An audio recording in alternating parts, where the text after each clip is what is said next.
From the 715 Newsroom, it's your news done differently with Morgan McCarthy. Well, good morning. Here's what we're learning today as we come to the end of our work week. We begin with headlines that keep us close to our area.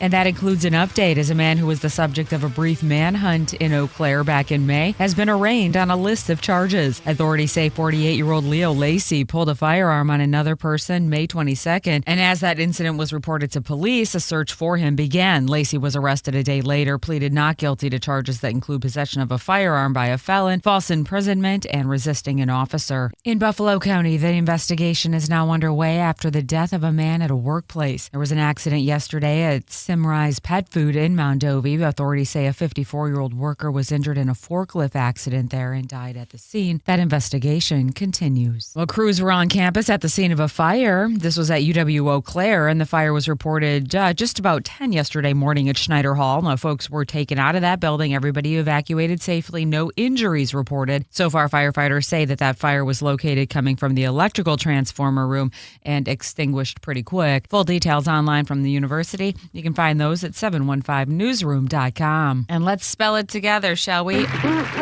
baloney has a first name. It's O-S-C-A-R. Oscar Mayer released that jingle back in 1974, and it got a nation eating the cold cut. Its origins are Italian, but we changed the name from Bologna, where it's from, to the American bologna. And we eat 800 million pounds of it every year. Joey Chestnut holds the world record for eating it, nearly 16 pounds in 8 minutes. No competition today, just an old-school bologna sandwich. I'm Bree Tennis. Okay, after all these years, Kasper said it's his turn to get a dig at me today. I'm like, okay, you want to throw it back a little bit? I'm game. Let's roast. Come at me, bro. This is what he said. You look like you just came from a barbecue. Guess it looks like No competition today. for Sports Talk 105.1. I'm Morgan McCarthy.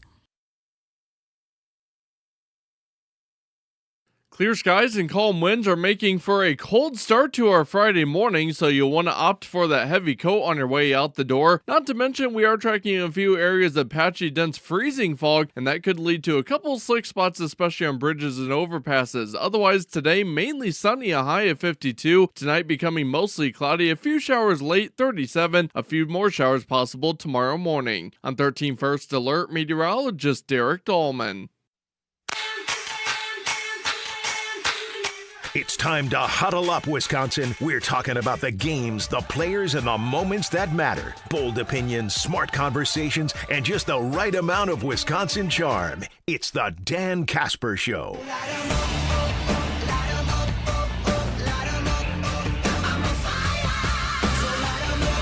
What up, everybody? Good morning and happy Friday. TGIF DK Show coming to you from the TDS Sports Talk Studios this morning. A big thanks for making us a part of your starts on this Friday morning before we head off for the weekend. Whether you're listening on the radio dials, 105.1 FM, 790 AM, online at sportstalk1051.com. Got your smart devices like your Alexa device. Just say, yo, Alexa, play WAYY. Got the video stream also up and rolling here this morning on YouTube. What up, Joe? Good morning, Joe, on YouTube there. What do we have on our game plan for us this morning? Well, it's a football Friday. So Packers, Steelers, breaking it all down. Keys to victory, key matchups. Your gotta have a game players. You can pick one for each side and such. Offense, defense, who are your players that gotta have a game? We'll preview this game and send me your predictions too between Packers, Steelers, Sunday night football. Speaking of football, Vikings falling to the Chargers last night, 37-10 to kick off the Week 8 season here. Also, Aaron Rodgers did chat with the Green Bay media yesterday. So he kind of, obviously spoke a lot about, glowingly about the Packers, but also kind of said that he just kind of mentioned that he's going to retire as a Packer. He says, I'll retire as a Packer and see what happens after that. So I don't know if that means he's going to do one of those ceremonial one-day contracts and sign with the Packers and then retire and such. But it seems like that's going to be the case. There a lot of times you don't see that too often with great play, like all-time great players. Sometimes you kind of see it with other players, like Mason Crosby did, Jordy Nelson kind of did it and such. But you don't really see that a whole lot with some of the all-time greats, but Rodgers kind of insinuated that's what he'd like to do. So, but again, he said nothing glowingly, or he said everything glowingly about Green Bay yesterday and such. So, but we're just a couple days away from that game. What are your predictions? What are your thoughts? What are your keys to victory? Your key matchups and your players that got to have a game for the Pack? Hit me up with a text on that Shoe Doctors bullpen line, 715-830-1912. So we'll get to that coming up here in just a little bit. Bucks are also back in action tonight. Game 2 taking on the Raptors of Toronto. Reminder, a little bit of a game change, altering the game time a little bit. It's going to be at 5:30. Going to be kind of a busy night in Toronto because got that game, but also game 1 of the World Series begins tonight. Dodgers, Blue Jays. We've got that up as our post-glass and mirror 715 speaks. Poll question on our Sports Talk 105.1 Facebook page. Who you got? Who do you think? It's not necessarily who you're rooting for. Who do you think is going to win the World Series? You can make your vote by going to the Sports Talk 105.1 Facebook page. So I think last I checked, Dodgers were leading that, which probably not a big surprise. But I think also too, if we phrased it to where it was like, okay, who do you want to win? Then I think it's probably a little bit different, and it's probably more so the Blue Jays. That's at least where I'm going. I'm going with the Blue Jays. I want the Blue Jays to win the fighting Dalton Varshows. So. But game 1 tonight for the World Series. We'll chat a little baseball with our buddy, Mr. Brandon Berg, the birthday boy, the big 4-0. And he's spending his birthday morning with us. Mr. Berg will be joining us as usual. Coming up just past 7 o'clock here this morning. Before him, we'll catch up with our doc, Dr. Austin Crow, Chippewa Valley Orthopedics and Sports Medicine. Get the latest and greatest in the world of sports injuries. I guess not greatest, but we'll go over some of the latest stuff with him. So hit that up just past 7 o'clock. Speaking of Brandon, we'll do local sports roundup brought to you by our good friends from Carpet City Flooring Center. Week 2 of the 8-player football postseason. We've got week 1 of high school football season, playoff season coming up here too. So Brandon will be breaking it down for us, along with some postseason action for volleyball teams and just a lot of stuff on the prep scene here. So Brandon will hit us up and join us and chat about that. I know Blue Golds, UW Eau Claire football, they're going to be taking on River Falls. Stout's going to be taking on Point for football. So, but local sports roundup brought to you by Carpet City Flooring Center. We'll probably hit that up in the 9 o'clock hour here this morning. We got a little AJM Automotive Pump the Brakes, full throttle. So we'll hit that up. That'll probably be up in the 8 o'clock hour. We'll do a little cream of the crop. So if you want to make your picks for cream of the crop, you can do so as well. Hit us up with the text, 715-830-1912 on that Shoe Doctors bullpen line, or hit us up on the YouTube video stream. So that's your game plan for this morning, kind of. And yes, we probably should mention Badgers and Oregon. Do you think the Badgers are going to get shut out for a 3rd straight week? I think so. I mean, it's almost really difficult to do, but I think that's going to be the case. I think they're going to. I hate saying that, but it is what it is. So. But all right, let's jump right into it, shall we? You know the leadoff. It's a football Friday, and we've got Packers versus Steelers. Your keys to victory, your key matchups. Who do you got in this thing? Your players who got to have a game.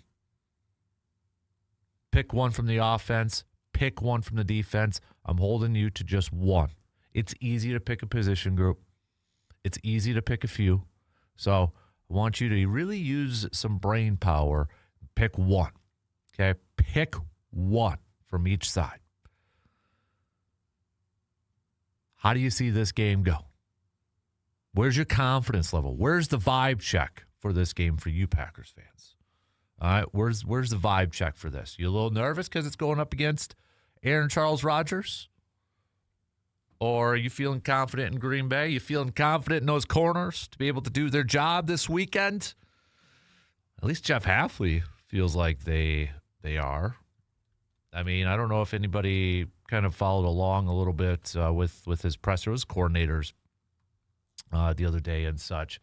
But he had the back for a secondary, and I wouldn't expect anything, less from a coordinator, from a coach in that. But at the same time, he let me bring up the exact quote from Jeff Hafley talking about his corners and such. Let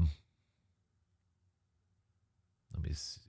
Our secondary right now is number 1 in the NFL in yards per pass play. Acknowledges it wasn't always great against the Cardinals, and communication has to be better, but also said, too, that he thinks that his secondary doesn't get enough credit to where it's deserved, which, sorry, Coach, I kind of disagree with that. I disagree with that a little bit. So hopefully they'll have a bounce back game. So he did say about Nate Hobbs, quote, "You have to have a short memory, and I'm not going to lose confidence in a player. I'm just not going to do that." Going back to that secondary quote, our secondary right now has given up less pass plays or pass yards per play than any secondary in the National Football League, and I don't think they get enough credit for that. Well, it's big plays, right? I mean, it's big plays. It's extending drives. It's converting 3rd and 23s, for crying out loud. But all right, let's jump into this a little bit more. We'll take our first break and then get the leadoff going here this morning. Packers, Steelers, vibe check, predictions, keys to victory, key matchups, your players who got to have a game. I want to hear it all. All right, we'll take our first break, and we'll be back for these quick words.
got your deer this season. What do you do with it afterwards? Make it simple on yourself and take it to Mike's Star Market on the west side of Eau Claire and let the pros take care of it. They'll turn your deer into sausage, steaks, roast, jerky, and more. Doesn't that sound good right now? It does for me. All ready to enjoy or maybe store for later. Their experienced team makes it easy, fast, and delicious so that you can focus on hunting, not the processing. Make this season even better. Stop by Mike's Star Market today to get your deer made into exactly what you want. All right. Should we do it? Should we break it all down here this morning? Chatting Packers versus Steelers. Keys to victory, key matchups, all that fun stuff. Well, let's kind of, first off, look at where both of these teams stand offensively and defensively. So let's begin offense, okay? How are the Steelers offensively this year? You know, you got Aaron Rodgers, you got a little DK Metcalf and such. Well, in terms of yards per game, the Steelers are towards the bottom third of the league. They're averaging about 297.5 total yards per game offensively. Green Bay, for comparison, 343.3 yards per game. Okay, if you break it down by passing yards per game, Green Bay, 225.8, which is just outside the top 10. For the Steelers, they're not too far behind Green Bay, 203, a little over 203. So you're talking about a 22-yard difference. In terms of rushing yards per game, Green Bay is about middle of the pack, pun intended, 117.5 yards per game. Whereas the Steelers, they're in the bottom 10, 94.5 rushing yards per game. Points per game, Green Bay is top 10, 26.3. Steelers just outside the top 10 at about 25 points per game. So those are just some of the offensive rankings, numbers for both these ball clubs. What about defensively, though? Green Bay is a top 10 team. In fact, 6th in yards given up on the defense. 6th best, 288.5 yards per game. The only teams that are better than Green Bay, Cleveland, Atlanta, Denver, Houston, and Kansas City. So technically Green Bay is the second best in the NFC. Whereas the Pittsburgh Steelers, you're talking bottom 5 in terms of yards given up per game. 374.7 yards per game. If you break it down from a passing standpoint, Pittsburgh is second worst. The only team worse than Pittsburgh in pass defense is the Dallas Cowboys. Pittsburgh has given up 258.8 yards through the air. Compared to Green Bay, you're about halfway, 212 yards per game through the air they give up. In terms of rushing yards, Green Bay is second best in stopping the run this year. Only team better than them is Seattle. Green Bay giving up 76.5 yards per game on the ground. Pittsburgh, probably just past the, not quite bottom third, so maybe a little bit higher, but they gave up 115.8 yards per game on the ground. Points per game given up, Green Bay allowing 20.8, and then Pittsburgh 23.3. So that just kind of gives you a little bit of a background in terms of where both these ball clubs line up in stats and numbers and rankings, total offense, total defense, and such. So you look at a lot of that, and what does it say? It says, well, Green Bay averages is higher in a lot of the rankings, both offensively and defensively. If you just want to make it simple as that. But is it as simple as that? No, it's not as simple as that. And I think for a game like this, you do have to have the Aaron Rodgers factor going up against his former ball club. So what are some of the keys to victory for this thing? I think a big thing for this, and it's actually probably for both ball clubs, but if we kind of focus just on the Green Bay side of it, protection, one in the trenches, offensive lines and defensive lines in this thing. Green Bay offensive line, you got a premier pass rusher in TJ Watt over there. We know all about him, right? And you look at Pittsburgh, they're top 10 in sacks this season. 1, 2, 3, 4, 5, 6th. They're 6th in sacks this season at 22. Green Bay, for comparison, has 18 so far. But if you're the Packers offensive line, which, I don't know, the last couple games, you've kind of gotten off to a little bit of a slower start. You can't let Pittsburgh get after Jordan Love and keep him under duress a whole lot and able to bring him down to the ground. I mean, you gotta be able to rise up to the challenge and protect Jordan Love in this game. That's a huge key. And then on the flip side as well, it's, can Green Bay pressure Aaron Rodgers, get to him early? I think this Packers defense going up against this Aaron Rodgers offense and such, we know Green Bay can pressure the quarterback. We know, but how quick can they get there to Aaron Rodgers? Yes, Aaron Rodgers gets the ball out quick. We know this. But if that throw isn't there, we have also seen Aaron Rodgers throughout his career. If it's not there, he may hold on to it just a little bit to try to make a play. Or if the Steelers are behind, maybe holds on to it a little bit more to try to make a play.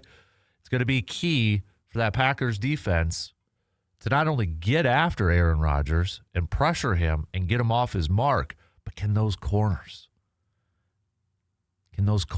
rise to the challenge? Can they bounce back and have a better game? If you're Halfley, if you do go in and say, do you challenge your corners going up against DK and such to play man on man or to be aggressive? The communication on the back end in that secondary has to be boatloads better than what it was against Arizona, and even better than what it was against Cincinnati. You're going up against Aaron Rodgers, one of the most cerebral quarterbacks of all time. Don't let him pick apart your defense. Not too many times are you going to confuse him with pre-snap looks. He's seen a lot. He's going to be able to diagnose a lot and figure out what a defense is going to do. I guarantee you, maybe he spent a little bit extra time in the film room scouting. But if you're Jeff Halfley, do you unleash something? Do you bring out something different that hasn't been on film this year to try to surprise Aaron, to try to surprise the Steelers' offense a little bit? Is there something that you haven't done yet, that you haven't put out there on film, that maybe could catch them off guard a little bit? Like, I'm confident Green Bay is going to be able to provide some pressure, especially Devontae Wyatt playing this game, and he practiced again yesterday. Devontae Wyatt playing in this game is going to be huge for Green Bay. And there might not be somebody more excited about Devontae Wyatt coming back than Micah Parsons. Micah Parsons yesterday saying, quote, "He makes my life easier. He understands how to rush, how to play, his play style. I just think he brings guys along." Devontae Wyatt's number one fan is Micah Parsons. And if Devontae Wyatt is out there, and we saw what he could do from a pass rush standpoint, but if he is out there and he can provide pressure up the middle to get into Rodgers' face right away, then you could kind of maybe even use Parsons a little bit more across the line of scrimmage, as he kind of noted yesterday too, to try to, that's kind of the goal. Because let's face it, he's probably going to face more double teams than what Arizona did. It still boggles my mind that Arizona tried to block him one-on-one as much as they did last week. Pittsburgh's probably going to try to double team him, but that's where the counter is, as Parsons alluded to a little bit yesterday. You keep moving him around, trying to keep those offensive linemen confused, guessing, that sort of thing. But if Wyatt's there and he's able to provide that pressure up the middle, you have the flexibility to maybe move Parsons around a little bit. But I think not only I'm confident Green Bay is going to be able to get pressure. It's just, can they get it there quick enough? That's where it's going to be so crucial for this secondary, for these corners, to have better communication if they're going to continue to play that zone, better communication on the back end, better play in the football a lot better than what they have been. That is such a huge key. I don't think you're going to be able to, every week we've talked about trying to create turnovers. And, I mean, you're going up against Aaron Rodgers. We've seen it for 18 years. He doesn't turn the ball over. I mean, it's a very rare thing. I know he's already got 5 interceptions this year. But it's incredibly rare for Aaron Rodgers to turn the ball over. So you have to play some incredibly sound defense, some incredibly sound pass defense. Might not be a ton of opportunities out there to come away with big. But if you do, I mean, it's not to say that Rodgers hasn't, made some bad throws over his years and defenses haven't been able to come away from it. But I mean, if there's a guy that gets a hands on your ball, whether it's Nixon, Williams, McKinney, I don't care who, come away with that pick. Because it might be pretty darn rare. Incredibly rare. But, DK Metcalf is going to be a handful for this Packers team. He's already got 4 touchdowns this year. We know he's a big dude, big wide receiver. Will he be double-teamed most of the time? To me, that is going to be one of those releases when they play that zone defense, whoever's lined up against them, whether it's a Carrington. I hope we see Carrington Valentine more than this game. I don't know if we are going to. But if it's a Keyshawn Nixon or whoever, and they do those releases, there's got to be that communication on the back end. Because as soon as that corner maybe releases and gives it to the safety up the top, that's where Aaron could strike and hit that zone, that gap in that zone. You got to be able to be on that same page, and it's got to be just a smooth transition. You look at the tight ends for Pittsburgh. Green Bay, we know, has struggled to cover tight ends. You got Pat over there for the Steelers. He only has a $187 yards receiving and a couple touchdowns. Don't let him have a career game. Don't let Smith go out there and have a career game. DK has been the primary target so far in the passing game for Rodgers. Of Rodgers' 1,200 passing yards, 400 have come from DK. But don't let Darnell Washington or Smith. The Steelers have 3 deep in tight ends. Don't let them go out there and have career games. If I'm Arthur Smith and the offense coordinator for the Steelers and Rodgers in this offense, I'm looking at how do we get more of these tight ends involved, because that's kind of been a weakness for Green Bay in this instance. Going back to the pass rush, I do want to put in, Devontae Wyatt's, if he's back, big improvement, interior pass rush. You could have the flexibility of Micah Parsons. But look at what Quay Walker has been doing. Andrew Cooper's been a little quiet. This might be a game where one of those guys, you got Devontae Wyatt, then you got Micah and Rashawn Gary. You want to get after Aaron Rodgers quick, and you want to get him off his mark right away. Might be a game for Quay Walker and Edgerrin Cooper coming on some blitz packages. Packers offensive line, though, too. He may be up there in age, and a lot of the talk and a lot of the focus is definitely going to be on T.J. Watt in that. But you look at last week with some of the pressure, and even against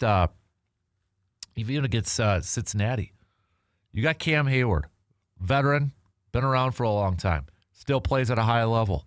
Offensive line has to be aware of that. Not only TJ, Nick Herbig, or Highsmith, or whoever's coming off the edge, that interior pressure too.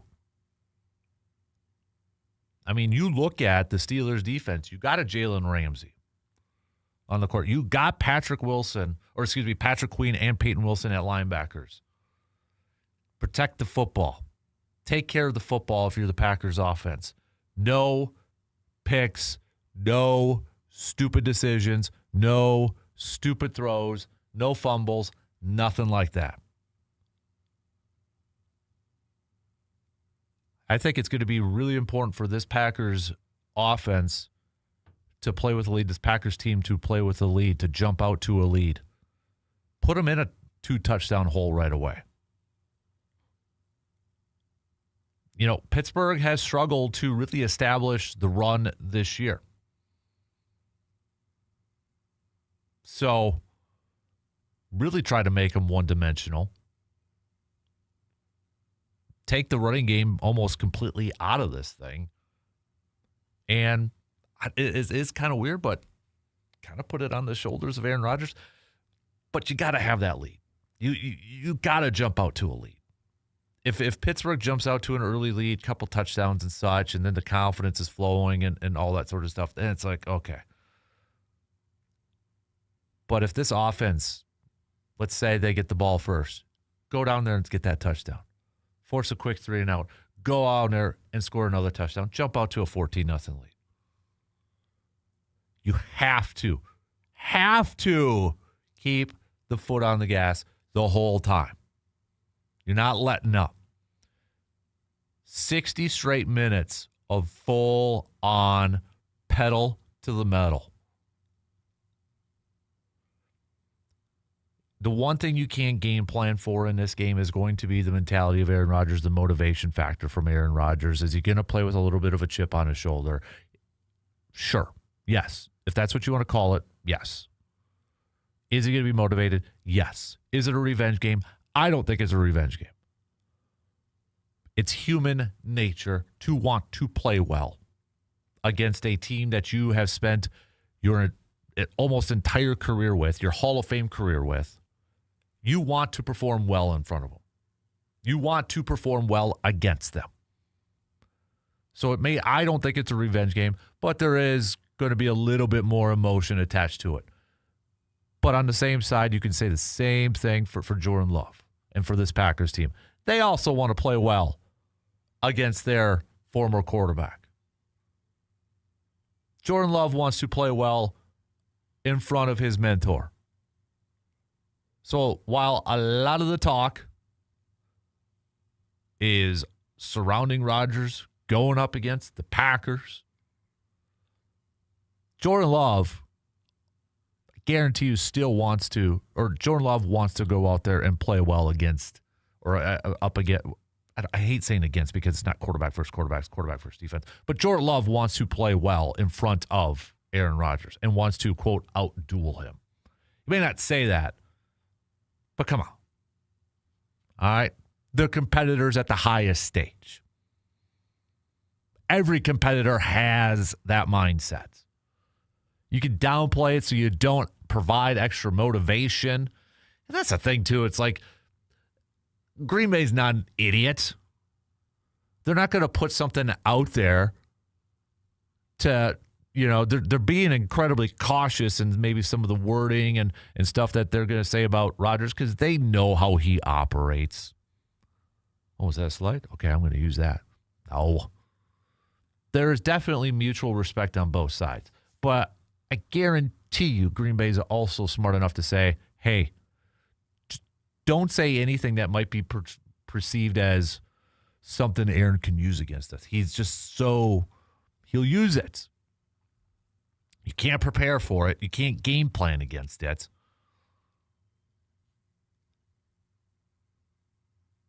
I think it's going to be a good game, to be honest with you. I really do. I think it's going to be a really close game, back and forth type of game. What are your predictions for the game? Hit me up with a text, 715-830-1912. We got to take a quick break. We'll be back with more on a, thank gosh, it's a football Friday. Coming up after these quick words.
Heads up, tomorrow is the last day for the fall sale going on at Carpet City Flooring Center in Eau Claire. Sale ends tomorrow, October 25th. So if you want to save anywhere from $150 to $1,000 on any hard surface purchase, better stop on in at our good friends at Carpet City Flooring Center in Eau Claire and check out the deals. Or maybe you're like, hey, man, I was actually looking for some carpet. Hey, part of that is free installation. Free carpet installation. So if carpet is something that you were looking for, that's part of the sale. You can get a free carpet installation. If you're looking at maybe some luxury vinyl planks, laminate, tile, take advantage of the sale right now, the fall sale going on at Carpet City Flooring Center. But you got to head to the store by tomorrow, okay? So get there today. If you got to go tomorrow morning, you can go tomorrow morning. But tomorrow is the last day for the fall sale going on at Carpet City Flooring Center in Eau Claire. Doesn't match. They will match or beat the competition if you happen to find a better deal also. But in my opinion, because we've used them for our house, for our studio, what separates them from everybody is the people you get to work with at Carpet City Flooring Center. Fantastic people. Awesome people. Ben, Aaron, Jason, the entire staff over there, incredibly awesome people. So if you're looking for those new floors, especially with the holiday season coming up, now's the time. Go visit our good friends at Carpet City Flooring Center in Eau Claire, 3109 East Hamilton Avenue. Okay, Hamilton Avenue on that side of Eau Claire. You got Rogan Shoes and Play It Again Sports is over there too. So right next to them is Carpet City Flooring Center in Eau Claire. Players who got to have a game. Players who got to have a game for Green Bay in this one. One from the offense, one from the defense. I am going to go defensively. The easy answer defensively would be the secondary, the corners. But if I'm narrowing it to one because that's easy. I'm going to go Keyshawn Nixon's got to have a game. Yes, Aaron gets the ball out quick. But I feel like Green Bay can get that pressure. But that pressure won't do anything if he's going to continue to get the ball out quick. How do you let him hold on to it for another second, half second that can make the difference? Solid corner play, getting in the face of those running back or getting in the face of those wide receivers, those tight ends. You could pick a linebacker, you could pick a safety, you could pick a corner. You'd be all right. But if I'm narrowing it to just one player, well, I'll go with cornerback number one, and that's Keyshawn Nixon. Got to have a game. Offensively, the guy that's got to have a game. Again, you could go with the whole interior offensive line, or the whole offensive line, interior and then the tackles going up against this Steelers defense, whether it's an interior offensive lineman trying to hold down the fort against Cam Hayward. Tackle, whether it's TJ Watt or Nick Herbig or whoever. Herbig's having a fantastic year this year too. TJ Watt's obviously the name and such, but Nick Herbig's having an awesome year. Whatever offensive lineman you want to pick, you would be right. You want to pick a wide receiver, maybe going up against Jalen Ramsey. Sure. Josh Jacobs, because Pittsburgh stinks at stopping the run this year. So just feed Jacobs. Yep, you'd be right. But I got to go with an offensive lineman. And I'm going to go with the left tackle, Rasheed Walker. Protect Jordan Love.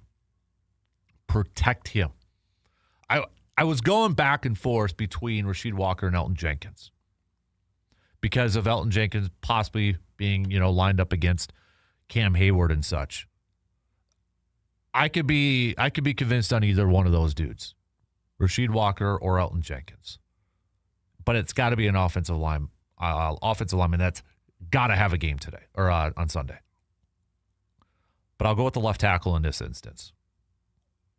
So my two players, one from the offense, one from the defense, players who got to have a game, Keyshawn and Rasheed. Keyshawn Nixon, Rasheed Walker. There's a lot of guys that got to have a game for this one. A lot of them. What are yours? You can hit me up. We had C-Bomb with a quick pick. Holy moly. Rasheed Walker has to have a game on the offensive side of the ball. Keep our Wisconsin boy off of Love's back. Defensively, Nixon has to be a stud. DK cannot have a huge game. Make Rodgers work underneath. Holy smokes, we were on the same page. That's scary. Yeah, it is. I might have to change mine now. Jake from State Farm says, Jake here, checking in from the deer stand. Got the earbud in. Struggling to stay alive. Alive or awake, dude? Well, best of luck out there. I'm hoping to hit the woods this afternoon after work here. So, had a big one show up last night. Absolutely tore my scrape post out of the earth. Stay tuned. Green Bay Bowl prediction. Parsons has another NFC Defensive Player of the Week again this week, and we keep Rodgers under 250 yards, putting the handcuffs on him. Have a good day. Bucks are running. Horns down. Best of luck, Jake. Let us know how you're doing. If you got any luck, if you do get any luck, make sure you send those on over. But thanks for listening to us in the deer stand, too. That's awesome. I got to turn that into a promo somehow. I like it. I got a couple more players who got to have a game. We've got Ben saying Josh Jacobs to control the time of possession and for the offensive side, and then defensively going with Micah Parsons. That's, going back to keys to victory and such. If you want to keep Aaron Rodgers on the sidelines and you don't want him to have the ball as much, yeah, you have success running the football with Josh Jacobs. You control the clock. You control the time of possession. You do that. Pittsburgh is second worst in running defense, rush defense. So you feed Josh Jacobs. You control the time of possession. You control the clock. You do that, Josh Jacobs has one of those games, 100 yards, a couple TDs. I think you're feeling pretty good. I think you're feeling pretty good about your chances to win. Taking care of the football, too. Controlling the clock is definitely a big-time key to victory for Green Bay on this one. No question about it. All right, we got to take our final break for this hour, but keep those texts coming. Where's your vibe on this, Packers fans? Are you feeling good? Are you feeling confident? Feeling nervous? Vibe check on this game going up against Aaron Rodgers and the Pittsburgh Steelers. We'll take a quick break, and we'll be back to finish up the first hour coming up after these quick words.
Life's busy, right? Why run all over town when you can get everything in one stop at Hy-Vee in Eau Claire? From groceries, fresh produce, meats, bakery items, household essentials, they've got it all. Friendly staff, great selection, and everything you need to make your week easier. Plus, don't forget, shopping at Hy-Vee can save you some money at the gas pump, too. Skip the extra stops, save some time, and get it all done in one trip. Head to Hy-Vee in Eau Claire, your one-stop shop for everything you need. Got a couple more text here. Jeremy says, key players Josh Jacobs controlling the clock, and defense, I say Quay Walker to defend against the screen game. We've got Eli saying, depending on how much he plays, Christian Watson is really going to open up the offense with his speed. The other players to watch on offense would be Tucker Kraft, being that this is a bigger matchup for the Packers because of Rodgers. I could see us using Kraft way more, kind of like in the Lions and Commanders game. On defense, my player to watch, Quay Walker, especially in the pass game, needs to show other teams he can cover so they don't see him as a weakness in the pass game. So, all right. Keep those coming. Your players who got to have a game.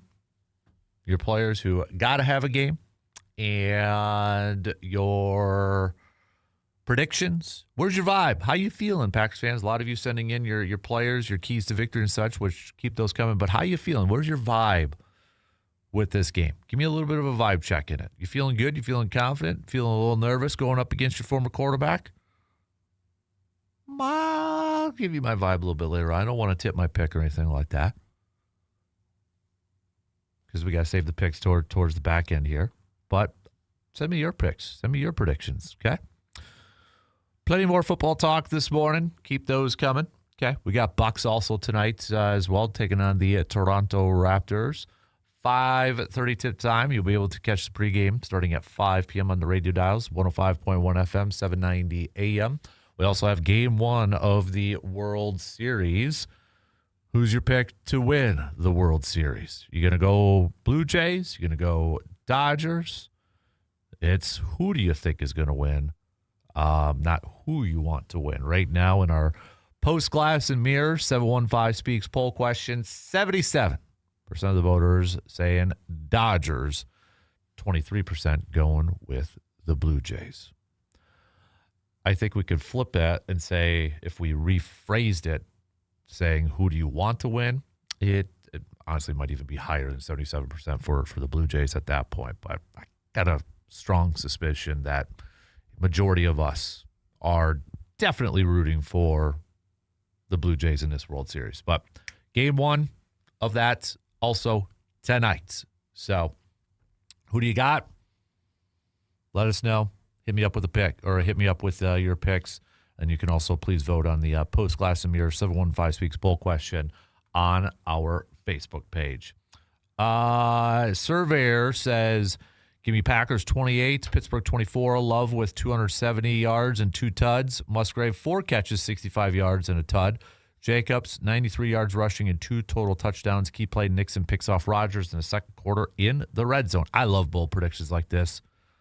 I love those. Keep those coming too. We've got Eli with a bold prediction here. I think this is a bold prediction. This game is going to be like the Rams-Chiefs game with Goff and Mahomes when it went 52-48 or whatever it ended in. So Eli's going with a very high-scoring game for this one, going into a little bit of a shootout. Eli's got. So I keep these bold predictions coming too. I like a good bold prediction on a Friday morning heading into a Packers game. I like it. Anybody else willing to put a bold statement, a bold prediction out there? Hit me up with that. Hit me up with that text. Also, send me your cream of the crops. We're going to get to cream of the crop coming up in the probably the 8 o'clock hour. We'll do our local sports roundup coming at you in the 9 o'clock hour. I know we got 4 Eau Claire volleyball teams for volleyball going to be in action on Saturday and such. So that's going on. We've got postseason high school football as well. So Brandon will break that down for our local sports roundup, brought to you by Carpet City Flooring Center in Eau Claire. So we'll hit that up in the 9 o'clock hour too. Our AJM Automotive Pump the Brakes Full Throttle, we'll hit that up in the we'll do that in the 8 o'clock hour too. So, okay, I'm going to save some of these bold predictions for a little bit later on when we get back to some more football talk here. So, we'll wrap up the first hour with Morgs. Good morning, Morgs. Speaking of wrapping up, are you into the holiday spirit at all? Do you count Halloween as holiday spirit? That's my question. Oh. When did we start really pushing Christmas up the calendar? Because You sound like Hudson right now. But seriously, and there are all these Halloween events this weekend, but next weekend Halloween's on a Friday. Yeah. So wouldn't it make more sense? Are we just to the point where we want to extend holidays so they last forever? Yeah, probably that. Because doesn't it feel... I feel like Christmas, we're starting this stuff here because this is what I'm telling myself. So I'm not stuck buying it all at once. So I can kind of buy gifts early on. How very consumer-driven of you. I know. It's very capitalistic. Although Christmas. I have seen my first Christmas tree in a house. Me too. There's one if you drive by the Shopco area. Yes. Yes. Yeah, we know what we're talking about. There's that Christmas light. They've changed colors on their tree already, Thank too. you, because we came through at like 3 a.m. or something, Yeah. and so I'm like, am I just delirious, or was that tree a different color yesterday? Oh, yeah. So Okay, we know yep. which one we're talking about. And so if you go by that road, you've probably seen it too, and you know what we're talking about. Though clearly, as a society, we are erasing Thanksgiving. For some reason, we're accelerating right from October to Christmas. And I seem like not to get off my lawn, but I feel like when I was younger, it was like Thanksgiving, boom, then you officially start Christmas. Yeah. Now we're pushing that back and back and back to Halloween easily. Oh, yeah. Yeah. I feel like Halloween is even starting earlier for decorations. Same. And such. Yeah, I swear. Do you think it's because of you that you try not to, like your theory, you're not all cram it at the end? Or do people just spirit chase? Like they like the spirit of the season, so you're constantly chasing it. But I always say, if everything is special, then nothing is. If we just eventually stretch it out to be a year-round thing, it loses the concentrated magic of the season. I call it the Who Wants to Be a Millionaire. Remember when it first started with Regis? It was like really awesome, and then they started doing it every night, and it lost its luster. Exactly. That's the perfect analogy. It's like it's the same thing with this kind of stuff. Let it be when it is, and really duck in and go double down and enjoy it for those 3 weeks or whatever, and then let it go. Otherwise, it dilutes it. It's like my birthday. Oh, yeah? We need to make that a season now? Yeah. Dan Kasper birthday season? Yeah. Okay. I'll get my gift bags ready. Thanks, Mark. WAYY Eau Claire, W286CK Eau Claire, Sports Talk 105.1 and 790 AM. From the 715 Newsroom, it's your news done differently with Morgan McCarthy. Well, good morning. Here's what we're learning today as we come to the end of our work week. We begin with headlines that keep us close to our area.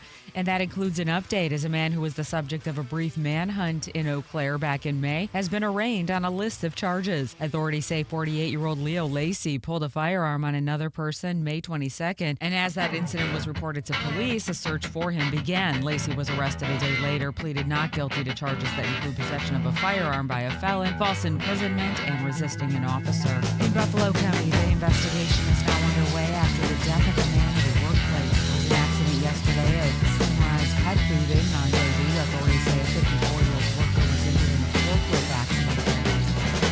That investigation continues. Well, crews were on campus at the scene of a fire. This was at UW Eau Claire, and the fire was reported just about 10 yesterday morning at Schneider Hall. When folks were taken out of that building, everybody evacuated safely. No injuries reported. So far, firefighters say that fire was located coming from the electrical transformer room and extinguished very quick. Full details online from the university. You can find those at 715newsroom.com. And let's spell it together, shall we?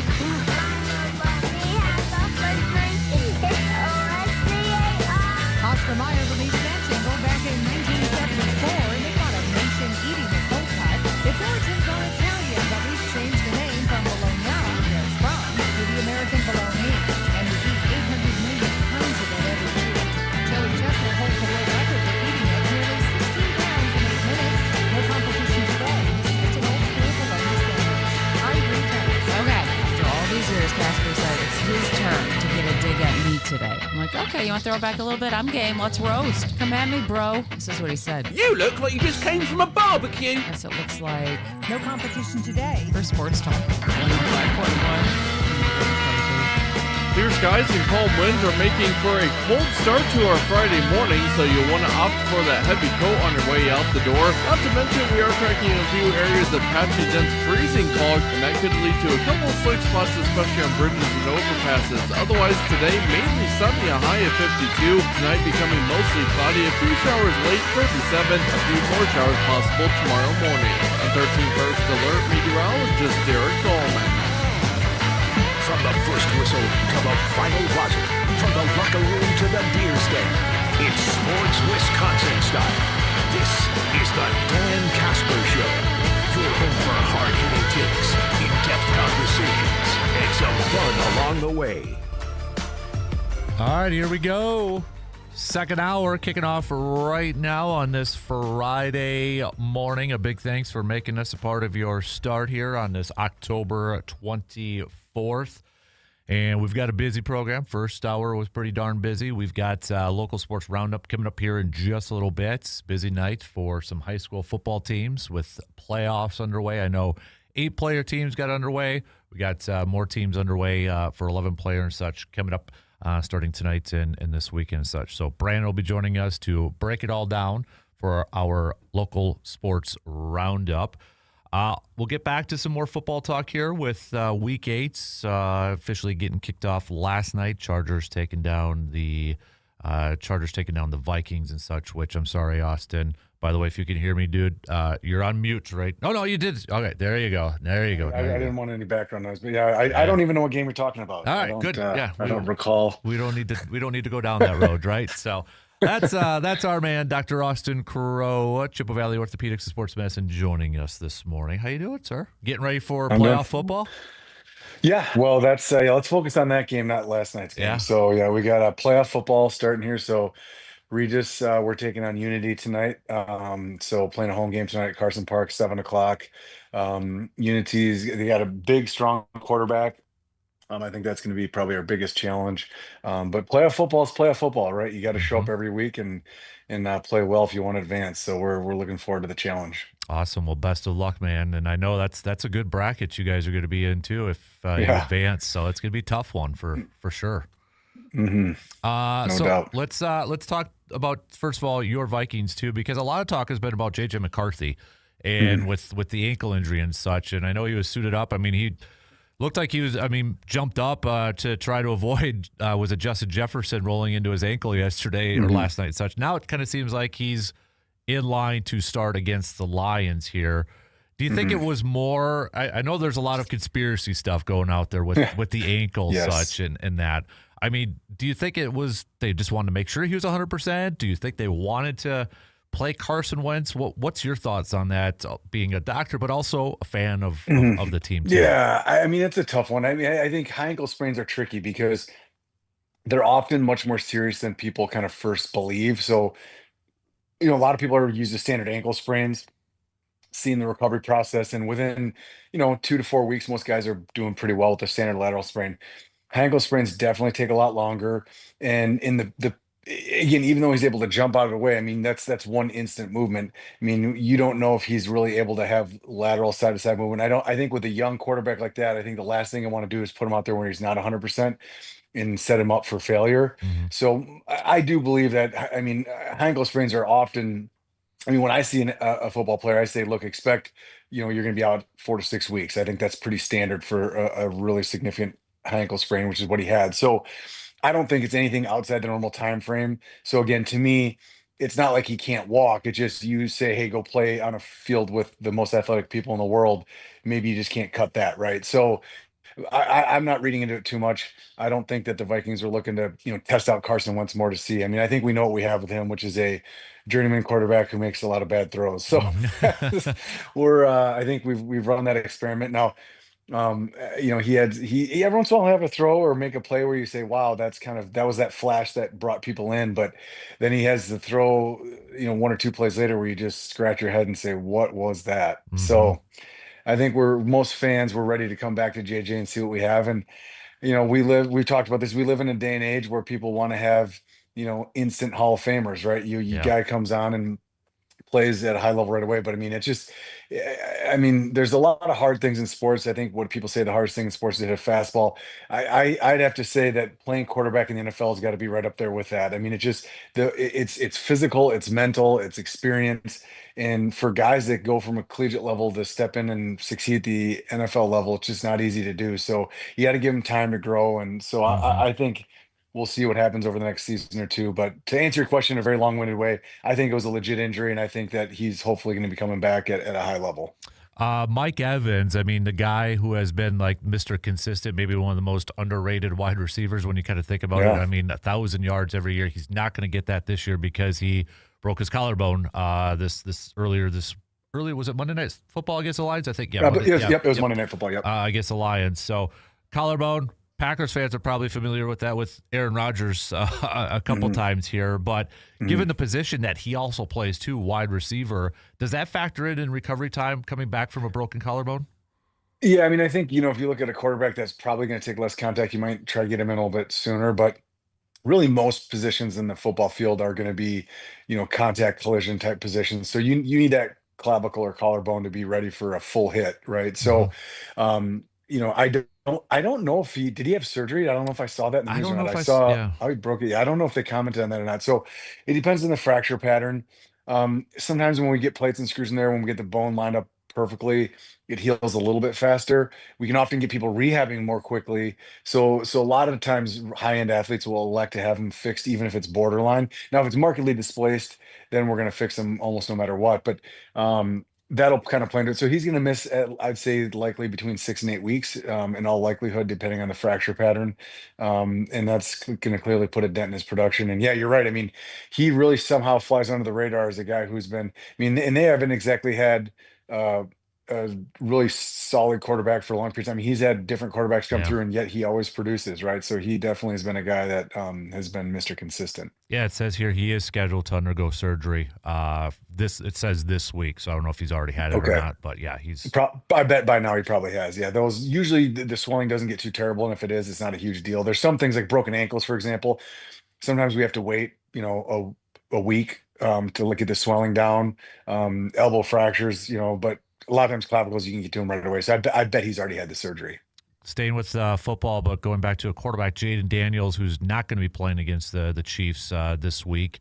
They're calling it a grade 1, low-grade hamstring, but he's also missed time earlier this week because of a hamstring issue. They're saying it's a real possibility he just misses one game. But, I mean, this is a mobile quarterback with a hamstring who's already missed time. Is this something that could linger for him throughout the rest of the season? Yeah, that's something to keep your eyes on for sure. I mean, those type of soft tissue injuries can certainly be recurrent. They can be things that people will have that they seem like they're over and they just kind of re-aggravate.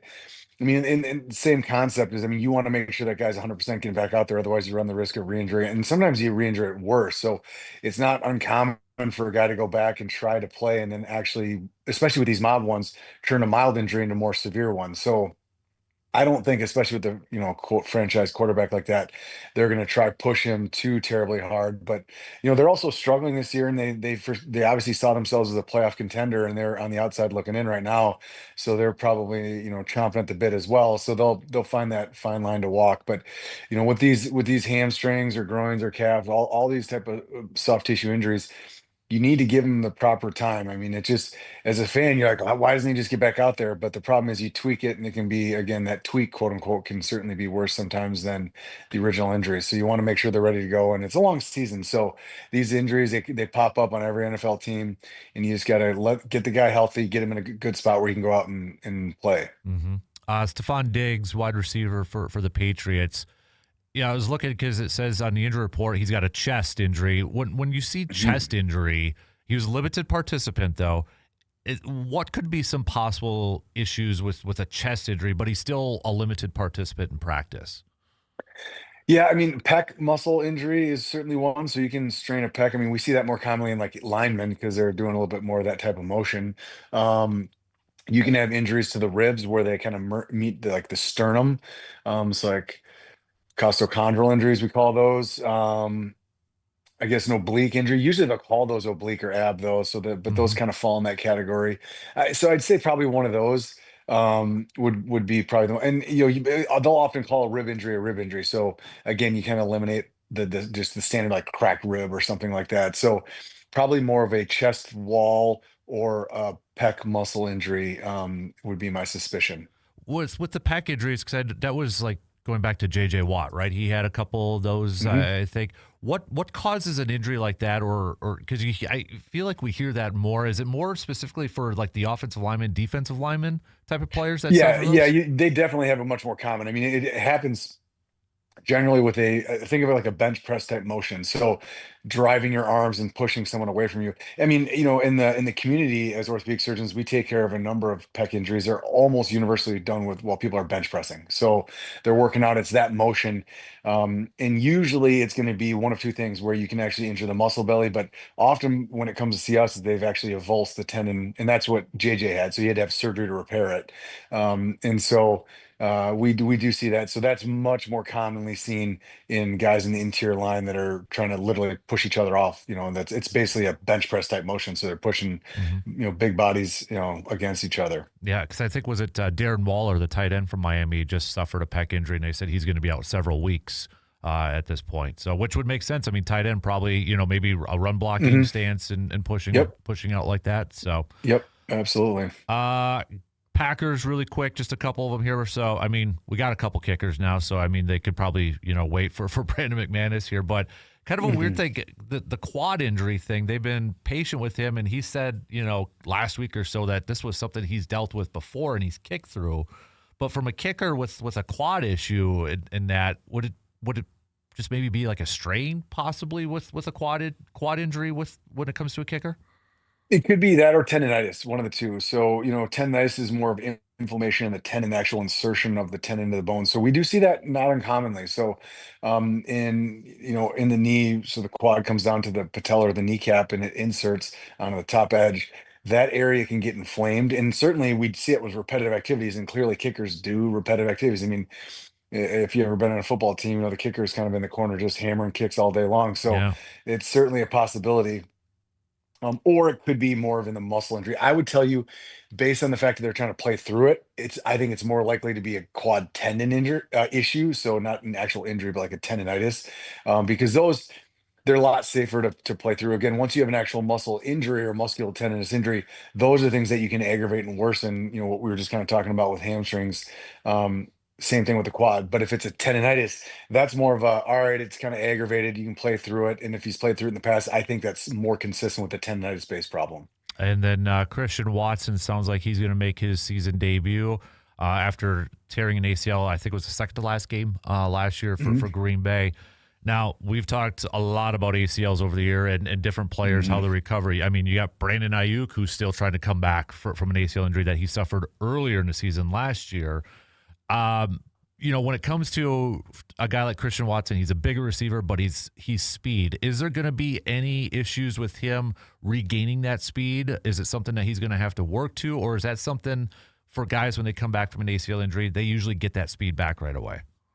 I wouldn't say right away. So I mean, all that recovery, so the explosiveness, the strength. I mean, those are things that do take time. I mean, in reality, it's frankly years to get all the way back. But those guys are pushing their bodies to the absolute limit, and they can get a lot out of the body in ways that kind of quote unquote normal human beings can't. But I think if you look at the injury, I mean, the challenge is we're on the outside looking in. So if we hear an ACL injury, that can be just as true isolated ACL, where that's the only injury to the knee. You can also have meniscal injuries, and then you can have, of course, the dreaded cartilage injuries as well. And all of those really, really affect the timeline for recovery. So, for example, a standalone ACL injury, we let those people start bearing weight within a couple weeks. If you have a meniscus procedure along with it, like a meniscus repair, you're often going to be on crutches for 6 weeks. If it's a significant cartilage injury, that can extend it further. And of course, if you're coming out the gates and you can't put weight on it, that really delays the recovery process. And so guys will be kind of behind the eight ball. And it's necessary to protect the leg during the recovery phase, but it slows things down. So they're a little bit behind. And then how the knee responds to that. Again, when you start dealing with cartilage-based injuries, the knees tend to stay swollen longer. And not only that, I mean, they can have some irritability that just never goes away, right? And that's why you can have those be heaven forbid, a kind of a career-ending type injury. So even though we hear the term ACL, like for example, I was just reading last night on Tyreek Hill's injury, and they say he injured his knee, including the ACL. I'm like, his was way, I mean, his is way more. I've seen some videos. He clearly has a perineal nerve injury, so he has a foot drop. At least in the video I saw, you could see him walk and his foot slapped down. So Ugh. he is absolutely going to be. This is for sure potentially career-ending injury for him. I mean, you can't play with a foot drop, right? So with a Yeah. perineal nerve injury, so that may come back though, and so if it comes back, it may come back fully, it may come back partially. So, so again, when people dub it like, oh, an ACL injury, that can be a huge spectrum in and of itself. So, but to really long-winded answer to answer your question, will he be back? I think his inline speed will actually come back fairly good, but like his quickness, his explosiveness may be a little bit behind. But his biggest skill set, of course, has always been the deep routes. And so I think getting that back, I think he should be hopefully back to that pretty quickly. And he rehabbed really well. I mean, if you saw him early in his rehab, moving what looked to be really fluid movements, the leg looked nice. So sounds like he's had a good recovery. And I'd love to say every knee bounces back as well as his, but some don't. So some people just have a quote better recovery. Yeah. So that sounds like that's the case for him. Yeah. He's Dr. Austin Crowe, Chippewa Valley Orthopedics and Sports Medicine. Appreciate the time as always. Best of luck tonight. We'll be following along, and we'll chat with you again soon, sir. Absolutely. You guys have a good one. You too. There you go. Dr. Austin Crowe, Chippewa Valley Orthopedics and Sports Medicine. All right, let's take a quick break here, and we'll switch gears and get Mr. Brandon Berg on. He's coming up after these quick words.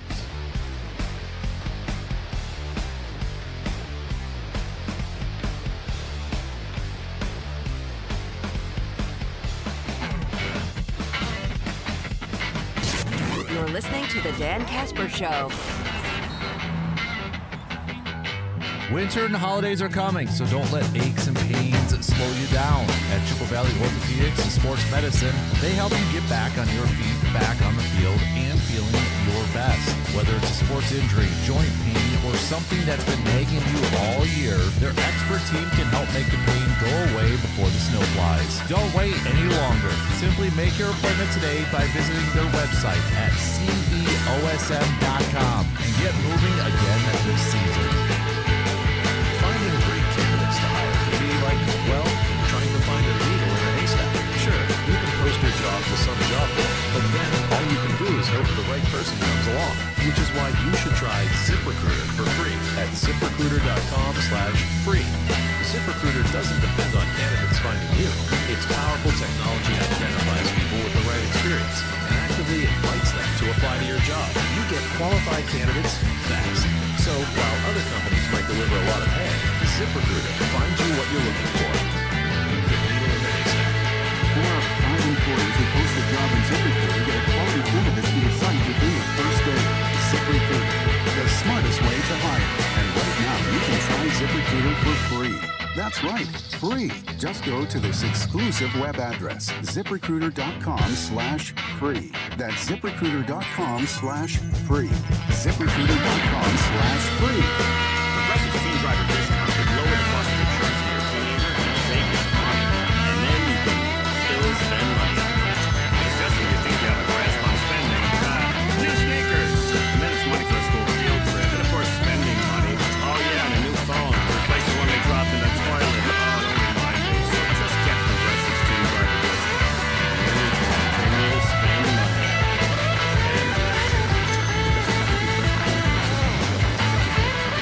I can't believe how spotless my floors look after using this Squeaker Power Mop.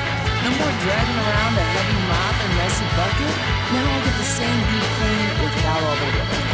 Thanks to the powerful solution and scrubbing pad of the Squeaker Power Mop, dirt and grime don't stand a chance, and I don't break a sweat. Mic drop.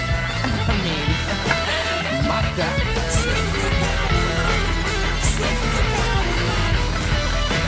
A smarter way to mop. Try it or your money back. If you were to listen to Dan Kasper nonstop around the clock for a solid month, you'd become the king of all sports fans, desired by beautiful women, and rich beyond your dreams. I think. Try it and let's see. The Dan Kasper Show.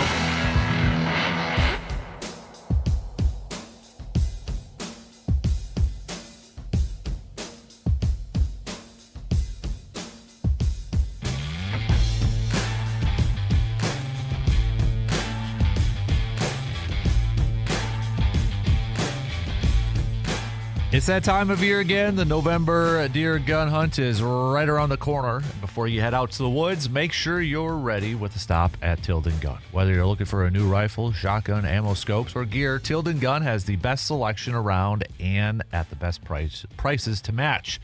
Seriously, if you're hunting for deals, this is where the trail ends. The crew at Tilden Gun knows their stuff too. They're hunters. They're outdoorsmen. They'll help you find exactly what you need to make this deer season one to remember. And while you're there, maybe start thinking about doing a little holiday shopping. So before you head to the woods or the gift list, head to Tilden Gun. Great gear, great prices, great people. I was just there yesterday too, making some purchases as well. So getting set for the upcoming November deer gun season. To answer Surveyor Sam's question, I'm going to leave it to the birthday boy, the big 4-0, Mr. Boy. Brandon Berg. Surveyor says, do you want a tag team question with Brandon or two individual questions for his Surveyor trivia? Ooh. I will leave it to the birthday man to decide here this morning. Tell you what, let's tag team it this week. Okay, we'll tag team. I figured that's where you were going to go. So there you go, Surveyor. Tag team question. So how you doing, birthday boy? Big 4-0. Yeah. Feel a year older or a day older from yesterday? I woke up this morning in a different demographic. I That's went from being in the 30 to 39 to the 40 to 49. So yeah, I'm expecting any second now my phone to suddenly be throwing a bunch of different ads at me. So. Just think, maybe 1 year closer to retirement. You can say something else there, like whoa, but yeah, maybe. AARP. AARP, yeah. Well, just gonna start getting that stuff in the mail pretty soon here. I was thinking about this the other day too. I was like, we're approaching the age now, Brandon, of like, if you do like the retirement, we're like at the halfway mark. Almost. Yeah. Your eyes just got big. Yeah. God, think we're of that, still but- young at the heart, though, right? I suppose. We're still young there. So, well, happy birthday, sir. Thank you. Yeah. C-Bomb going all crazy. I'm pulling for the Dodgers to win it all. Then at least we could find solace in the fact that the Brewers lost to the champs. Also, Alex Call, River Falls native, Dodgers. Lastly, we can't have any teams from Canada to win the World Series. This is America's game. I think today is actually the anniversary when Toronto did become the first team outside the U.S. to win the World Series. Well, you got Alex Call. We got Dalton Varsho though too. I mean, that's either way, one way or the other. I don't find solace if the Dodgers win. Yeah. No, I don't. I'm sorry. I've found solace in that since 2018. That every team that the Brewers lost to wins the World Series and either won it or lost it. I mean, even longer when you factor in other teams that cheer for. So yeah. I guess the Mets didn't go to the World Series last year, but they got close. but that was kind of the end of the run, wasn't it? Yeah. So, but no, thank you. That doesn't make me feel better. Doesn't. I can't. You're not a moral victory guy? No. I mean, it's like I'm sorry, but okay. Packers, Bears, NFC Championship. If the Bears had won in 2010, do I want to root for the Bears to win the Super Bowl? Because no. Packers, Tampa Bay in 2022. Did I want Tampa Bay to win just because? No. So no, thank you. But regardless of who we're rooting for, do you think this is going to be a good World Series matchup? Do you think it matches up fairly well? I hope so. Yeah. I hope so. It would be nice to see somebody for the first time in this postseason really give the Dodgers a run because, I mean, the Dodgers dominated the Phillies, obviously. They dominated the Brewers. Right. And this is I've seen it kind of compare. This is a Toronto team that's kind of like Milwaukee in that they put the ball in play a lot. They just have a lot more power with it. Yeah. So, I mean, it's always tough in baseball to kind of try to judge things off of, because obviously a baseball series because it's, 4 games, 5 games, 6 games versus what you see over 162. But it would be nice if this actually was a competitive series because actually, it's been kind of a good year for baseball in some ways. I mean, the ratings and everything are up. So more eyes are on the product than there have been in several years. So it would be kind of nice to pay that off with something that can kind of end the season on a high note. Because last year, I think we were all hoping at least it was going to be a good series between Yankees and Dodgers, and it just went too quick. It kind of there were moments. Yeah. But Freddie Freeman's home run. Freddie Freeman was just awesome in that series. Right. But I think we were I at least was like, can it go 7? I think it was in I mean, 5. it would be nice to kind of get, I say an epic, but just like a series that goes a ways. Mm-hmm. And I'm curious, does the long layoff help the Dodgers? Does it? I mean, because yes, the Blue Jays went 7 games, but they've also had a nice time off. It's not like the Brewers where they had one day off and they had to kind of jump back into it. Right, so. exactly. Because aren't the Blue Jays starting a guy that just pitched in the 7th game? Yeah, you're kind of going the complete opposite where, versus obviously the Dodgers are going Blake Snell, who we all know was awesome in game 1 of the NLCS. So right. So I'm kind of curious, is there a little bit of a slow start or what have you? But right. Regardless, I'm picking the logo, and I like the Blue Jays logo. I wouldn't mind wearing a Blue Jays hat. Baseball, I think we've had this discussion before. We've had the logo discussion if it's acceptable to wear a hat of a non-team, not your favorite team. Does this apply for baseball or for anything? I think anything, but baseball's got the best logos, right? I think so. When it comes to cap talk, right? And that's something I think. Yeah, cap talk. I think that's something I've really kind of cooled off on over the years. Where there's a time where I'm like, no, you have to, you kind of uppity about like, well, you can only do for your team's right. I'm like, Yep.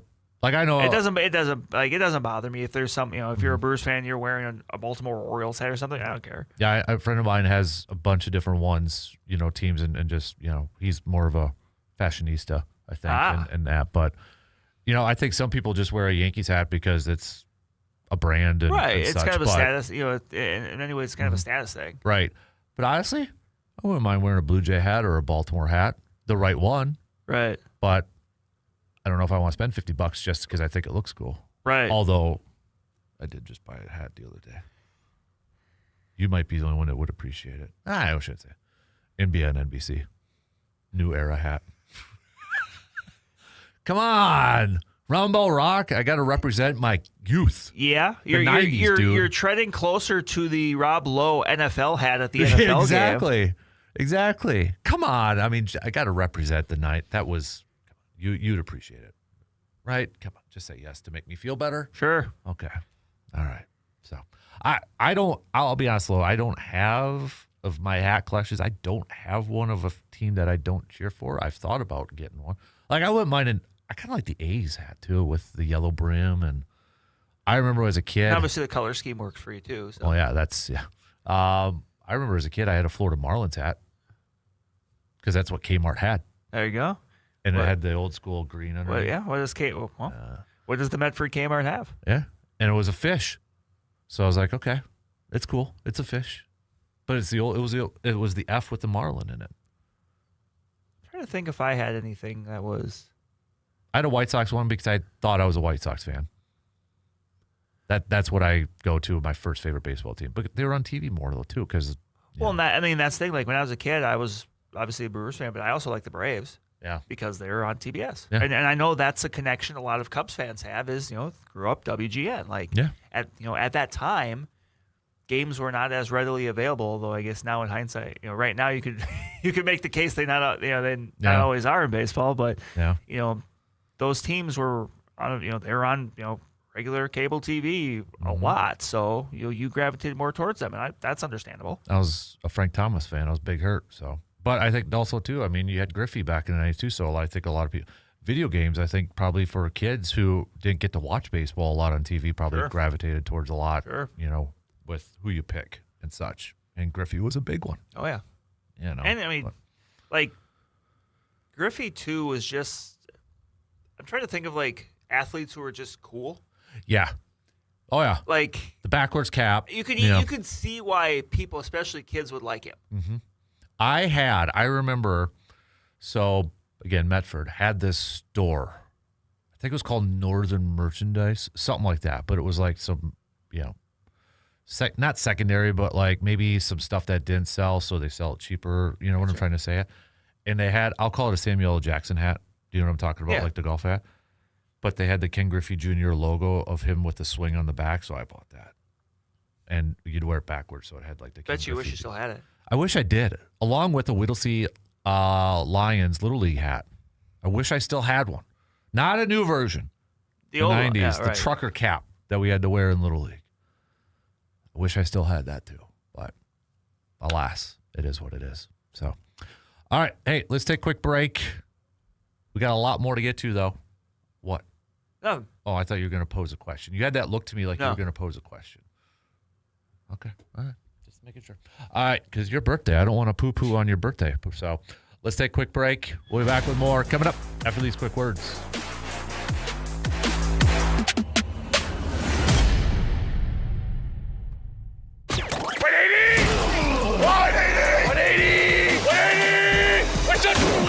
The Dan Kasper Show will be right back. Winter's coming, Eau Claire, and so is your wallet. If you wait too long, that is. AJM Automotive says it's time to swap out those worn-out tires for new ones before Jack Frost has you sliding into your neighbor's mailbox. And don't forget your snowblower. Bring it in for a tune-up so it doesn't quit on you faster than your uncle after shoveling one driveway. AJM Automotive. Tires, tune-ups, and a little peace of mind before the first snow hits. Don't wait, because snow waits for no one. Make your appointment today by giving them a call at 715-835-9523. When you're hiring, have you ever felt like you're missing out on meeting truly great candidates for your roles? It seems impossible to find them. They have to be out there somewhere, right? Well, they're not hard to find when you know where to go. And that place is ZipRecruiter. And right now, you can try ZipRecruiter for free at ZipRecruiter.com/free. ZipRecruiter helps 10 million people with their job search every day. And because these people are actively looking for jobs just like yours, it's easy to find the right person right away. In fact, 4 out of 5 employers who post on ZipRecruiter get a quality candidate within the first day. But if you're not using ZipRecruiter, you're missing out. So see what it's like when the impossible is easy. When you go to ZipRecruiter.com/free right now to try ZipRecruiter for free. Once again, that's ZipRecruiter.com/free. ZipRecruiter.com/free. Never miss out on great candidates with ZipRecruiter. Thousands of kids in poverty have waited over a year for a sponsor. End their wait today. Become a Compassion sponsor. Text radio to 83393. Good morning, Bob Wolford with you on the Farm Show here on Rock 104.5. Well, I guess it change is going to now pretty much officially over. Maybe a few spots can get a high frost, a lot of folks did. But there's still a lot of fall work to do in the field anyway. And hopefully we will see it through to it. One of the things we're looking at for this week, the National FFA Convention, 98th FFA Convention already. Man. Seems like I've been around for most of it, but I guess I have. It's out in Indianapolis this week, lots of representation of families, Wisconsin. As always, at the National Convention, I was Milwaukee is heading down that way. Tomorrow morning, I guess she's now the official chauffeur of all the FFA state officers that they head to Minneapolis to take on their duty as delegates. They'll be voting on issues that the FFA will deal with this year. Plus, lots of our students involved in bands, choirs, judging competitions, receiving some recognition, national, American degrees. So again, just a lot of participation down there. And again, congratulations to all those being recognized. Congratulations to all those involved in competition. And congratulations to all those going to the National FFA Convention. Speaking of FFA, it's the Arcadia FFA on the air coming up in just a little while. So we'll keep an eye on everything over the weekend. Enjoy it. The weather's going to be good. You got to be out in the fields doing some work. Shouldn't be a problem. Enjoy it. Once you have a great weekend, we'll be back with you on Monday morning here on the Farm Show on Wax. I'm Bob Wolford. Broadcasting live from the TGIF Sports Talk 105.1 studios. It's the Dan Kasper Show.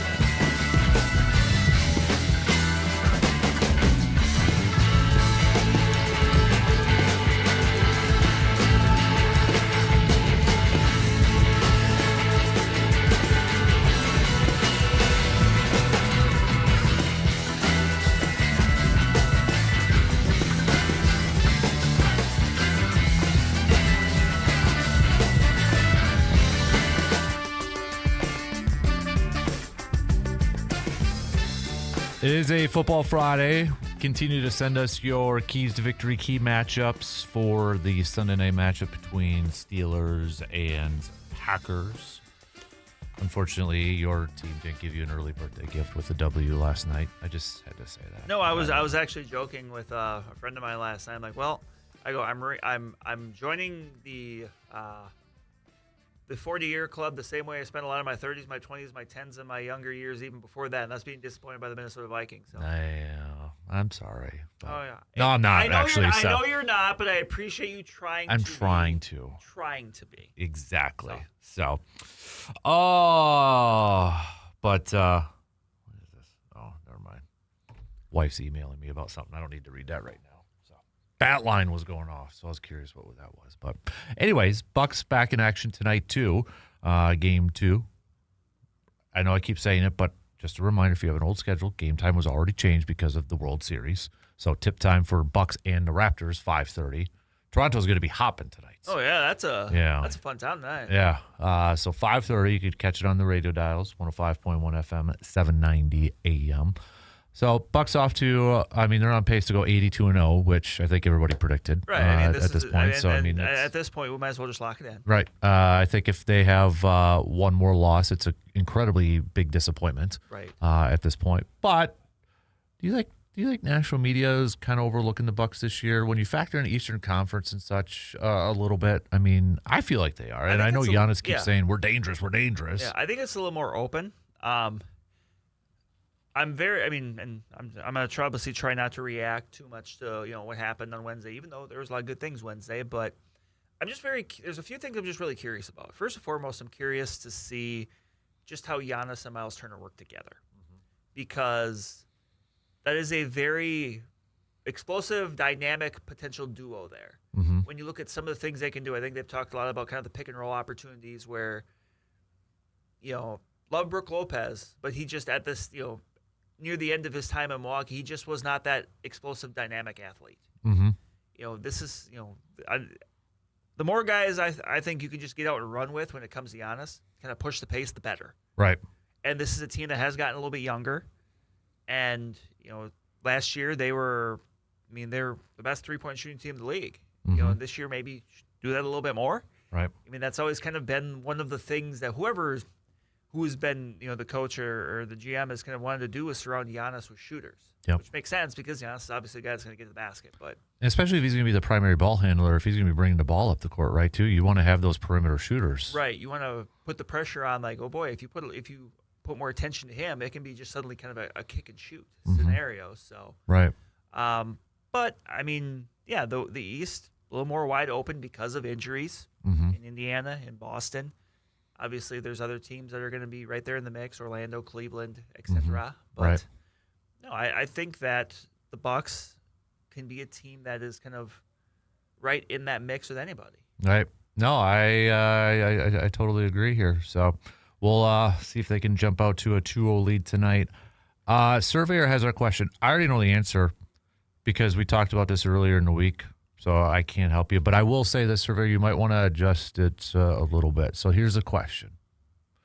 He says, happy birthday, Brandon. With that, I have a tag team trivia question for you. We all know Aaron Rodgers is just this week's win away from becoming the 7th quarterback to beat every team in the league. Currently, he sits with 6 other quarterbacks to beat 31 teams. That's technically incorrect, Surveyor, because there's only 4 that have beaten 32. Well, we said 6 that beat 31. Right. Oh, okay. I see what you're saying. But, okay. But can you name the other 6 to beat all but 1? Oh, never mind, Surveyor. Okay. I get what you're saying. All right. I jumped the gun here. So right where he stands right now. Okay, because I'm like, I know the quarterbacks who beat every team. I thought that's where he was going. Because Montana did, but that was 28 teams. Yeah. So, okay. All right. My apologies. I'll step back here. Okay. That's trickier now. Yeah. All right. Should we try it right now? Yeah. Okay. So there's 6. So 6 to beat 31. Currently, he sits with 6 other quarterbacks to beat 31 NFL teams. This is why I got to read it out loud and slow. I jumped to a conclusion. I was ready to say, you're wrong, Surveyor. My bad. I apologize. Reading out loud helps with comprehension. It does. I should do it more. I should do it a lot more. Okay, can you name the other 6 to beat all but 1 team? Dan Marino? Would that be one? Or are we doing... Well, 31 teams, right? Yeah. So there wasn't 31. But because this is going to be tricky because, like, 31, I'm trying to game the system here, and before the Texans got to the NFL. Right. Now, if you beat the Browns and then they become the Ravens, I can't imagine that counts. Yeah. I think you'd be right. So are we spotlight? Because I'm thinking of Elway. Yeah, but there wasn't. But that's what I mean.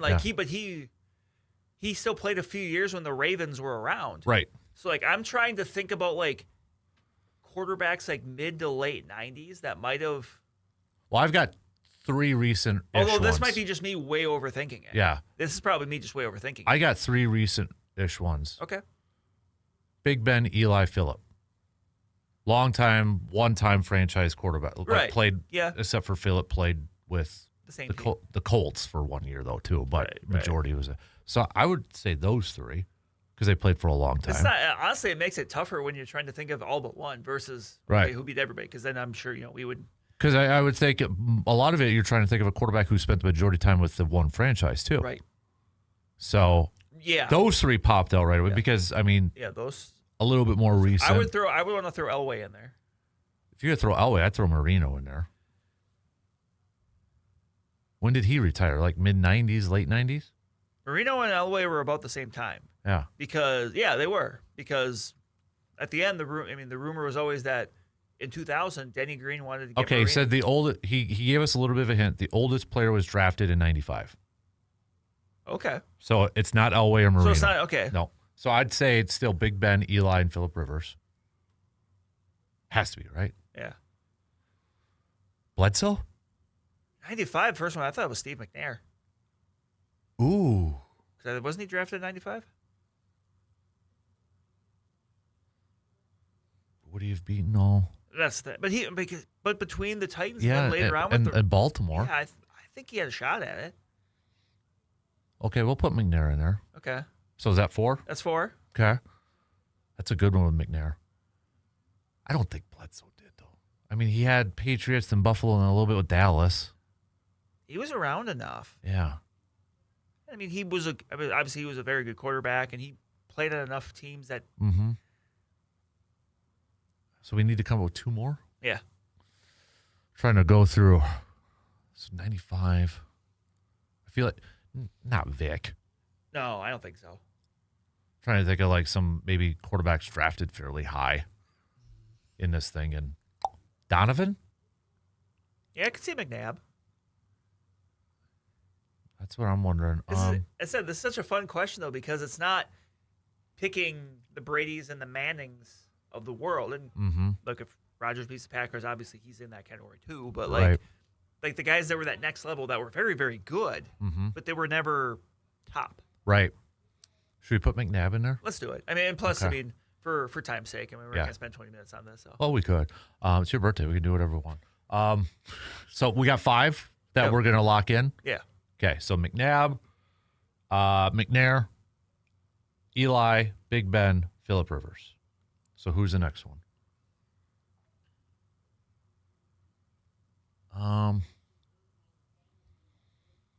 Joey Harrington? No. I was trying to see your reaction. No. I don't think this one is. I'm trying to. It's not Baker, is it? Jared Goff. No, I don't. I don't think it's those guys that have been. Yeah, I don't think so. Who's somebody that would have been like? Okay, he said 3 are currently playing. He said. Okay, so we don't have anybody that's playing on Oh our wow, list. I didn't know that. Yeah. So we've got a couple that are wrong. Yeah. Oh, Flacco? Yeah, Flacco. Flacco's got to be on there. Yeah. Okay, so who are we taking off? We got to take 2 off. I feel really good about my McNabb or McNair one. So. Eli, those 3 though had to have.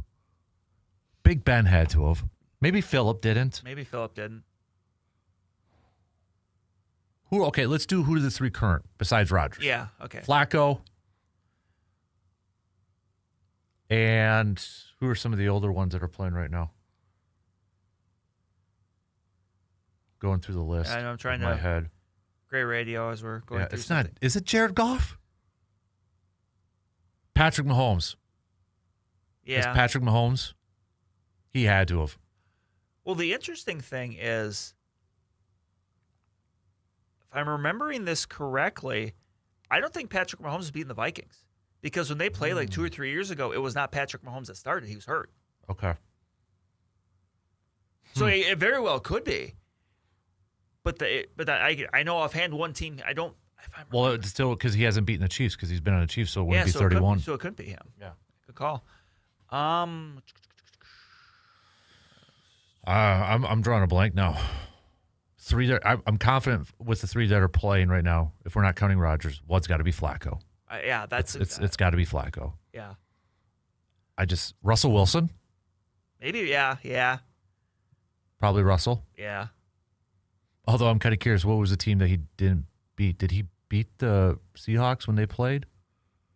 Because I think Seahawks, when he was with Denver, they played against the Seahawks. Yeah. Let's go Russell. Yeah, Just because he's been around for a while. Yep. All right.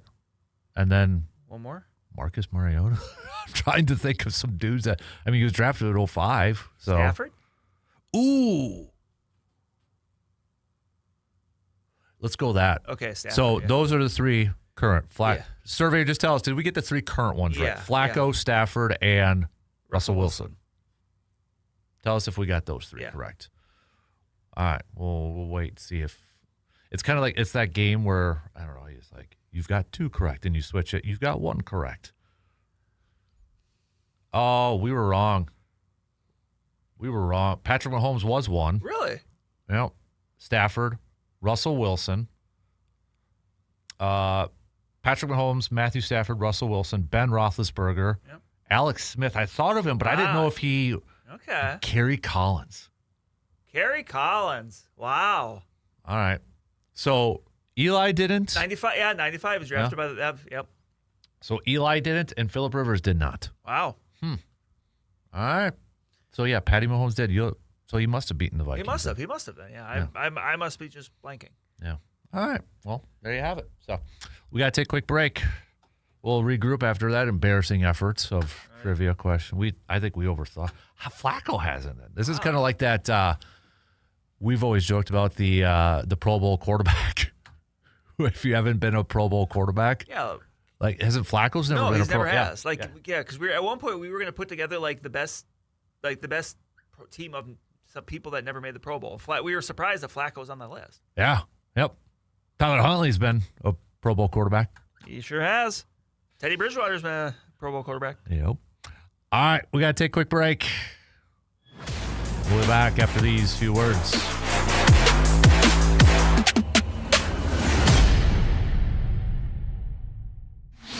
Got a take on today's topic, but can't call in?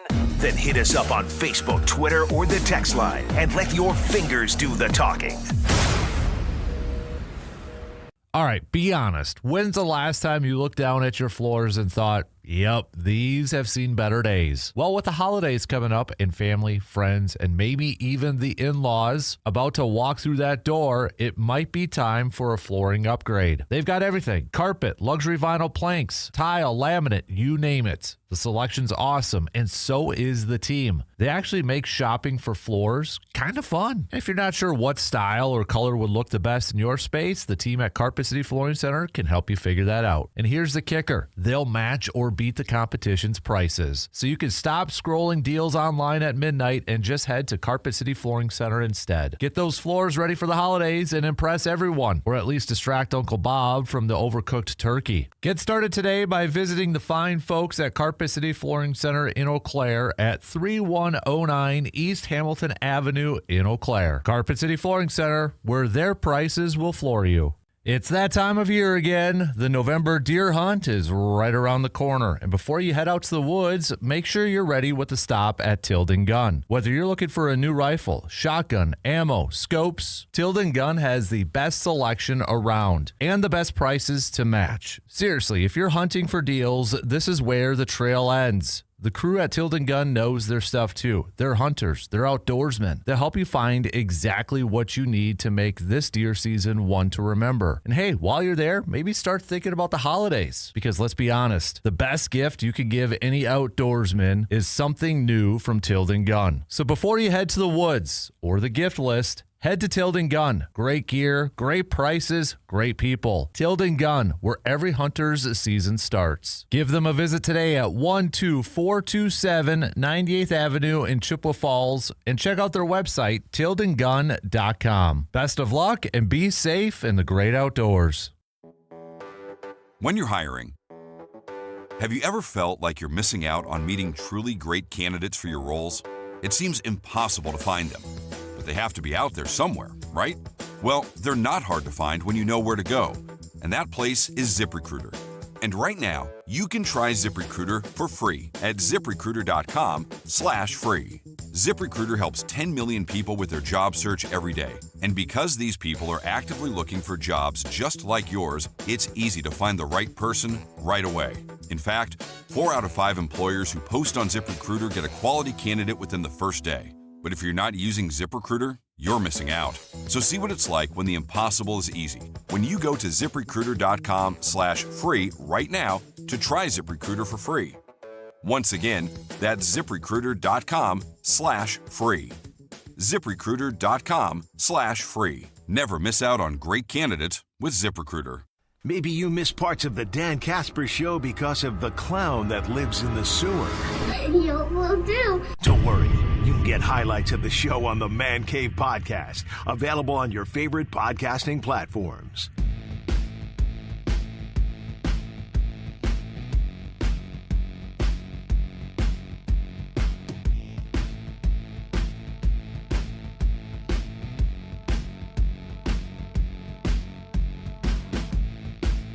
Quick surveyor Sam says Flacco hasn't beaten Baltimore or Seattle yet. Well, he's got a chance. I mean, he's had plenty of chances to beat Baltimore staying in this division, for crying out loud. So He's making the tour around. So, surveyor, since you're looking it up, I'm curious, who has Russell Wilson not beat?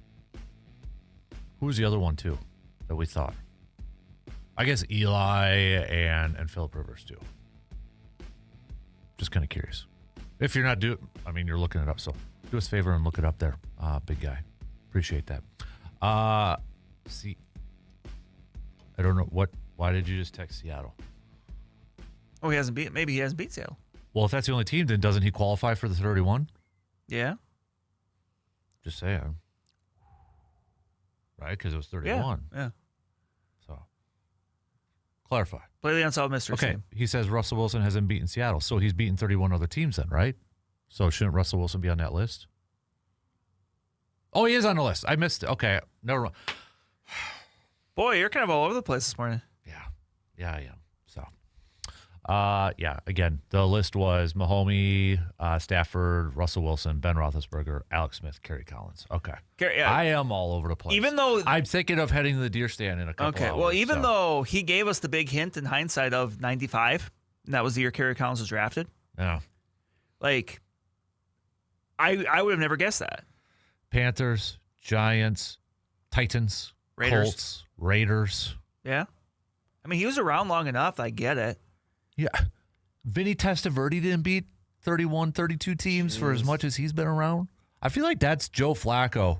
Is Vinny Testaverde with a Super Bowl win? That's a really good comparison because they were both like gigantic guys. Yeah.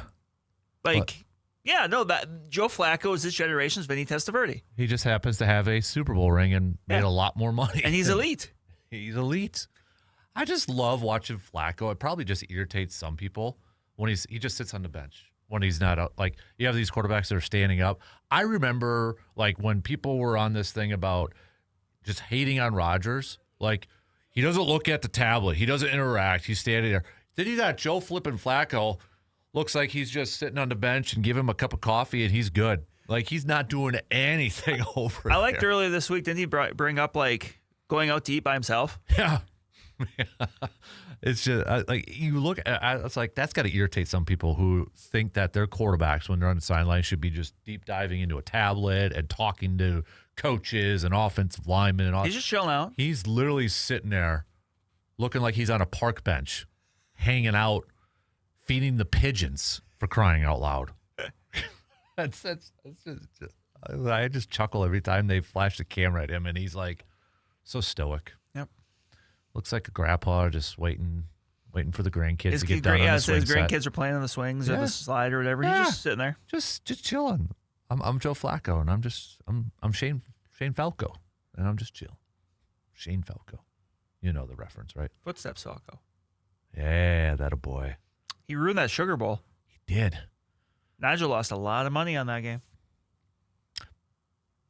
Oh, that's another tangent we can go down. Some of that's like a podcast one we could go down. I love The Replacements. A very underrated football movie. The linebacker, is it Bateman? Bateman, yeah. I'm back. Red means stop. Yeah. I'm back. I got you the football. That's definitely an underrated football one. All right, we only got a couple minutes left, so coming up next hour, we will do a little AGM Automotive Pump the Brakes Full Throttle. We'll do local sports roundup coming up a little bit later on as well. Also, cream of the crop. Cream of the crop. We're going to get to that in the next hour. So if you want to make your picks, let us know. Hit us up with a quick text. Kerry Collins, here we go. You birthday boy, you've got a minute and a half. The team Kerry Collins did not beat. A surveyor broke it down for us. Oh, my gosh. Because some of these are so random. Some aren't. I wish it was the Vikings, but I remember the 2000 NFC Championship game. So, AFC team. It's an AFC team. Jaguars? Nope. Right state. Dolphins? Yep. Huh? So apparently Kerry Collins couldn't beat the Dolphins. He should come back. He might be able to now. Big Ben's pretty easy. The team he played on his whole career. He didn't beat Pittsburgh. Right. So Alex Smith did not beat this team that he used to play on. 49ers? Nope. Chiefs? Yep. Never beat the Chiefs. And then Stafford has never beat, we already said this team. Dolphins? Nope. Chiefs? Nope. Jaguars? Nope. Biloxi? What? Pittsburgh. Never beat Pittsburgh. So thanks to to Surveyor for looking that up. Our unofficial producer, looker-upper, such. All right, 2 in. Got a couple more to go here. We got some news updates, and we'll be back. We'll kick it off with a little cream of the crop coming up after these quick words.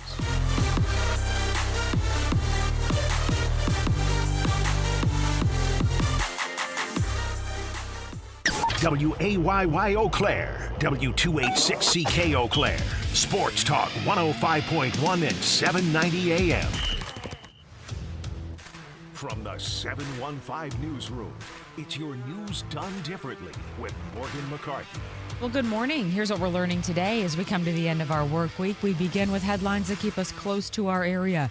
And that includes an update as a man who was the subject of a brief manhunt in Eau Claire back in May has been arraigned on a list of charges. Authorities say 48-year-old Leo Lacey pulled a firearm on another person May 22nd. And as that incident was reported to police, a search for him began. Lacey was arrested a day later, pleaded not guilty to charges that include possession of a firearm by a felon, false imprisonment, and resisting an officer. In Buffalo County, the investigation is now underway after the death of a man at a workplace. There was an accident yesterday at Simrise Pet Food in Mondovi. Authorities say a 54-year-old worker was injured in a forklift accident there and died at the scene. That investigation continues. Well, crews were on campus at the scene of a fire. This was at UW Eau Claire, and the fire was reported just about 10 yesterday morning at Schneider Hall. Now, folks were taken out of that building. Everybody evacuated safely. No injuries reported. So far, firefighters say that fire was located coming from the electrical transformer room and extinguished pretty quick. Full details online from the university. You can find those at 715newsroom.com. And let's spell it together, shall we? My baloney has a first name. It's OSCAR. Oscar Mayer released that jingle back in 1974, and it got a nation eating the cold cut. Its origins are Italian, but we changed the name from Bologna, where it's from, to the American bologna. And we eat 800 million pounds of it every year. Joey Chestnut holds the world record for eating it, nearly 16 pounds in 8 minutes. No competition today, just an old-school bologna sandwich. I'm Bree Tennis. Okay, after all these years, Kasper said it's his turn to get a dig at me today. I'm like, okay, you want to throw it back a little bit? I'm game. Let's roast. Come at me, bro. This is what he said. You look like you just came from a barbecue. Guess it looks like no competition today. For Sports Talk 105.1, I'm Morgan McCarthy. Clear skies and calm winds are making for a cold start to our Friday morning, so you'll want to opt for that heavy coat on your way out the door. Not to mention, we are tracking a few areas of patchy, dense freezing fog, and that could lead to a couple slick spots, especially on bridges and overpasses. Otherwise, today, mainly sunny, a high of 52. Tonight, becoming mostly cloudy, a few showers late, 37. A few more showers possible tomorrow morning. On 13 First Alert, meteorologist Derek Dahlman.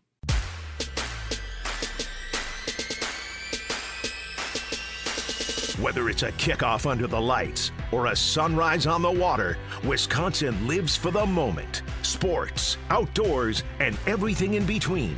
So grab your coffee and turn up the volume, because it's the Dan Kasper Show.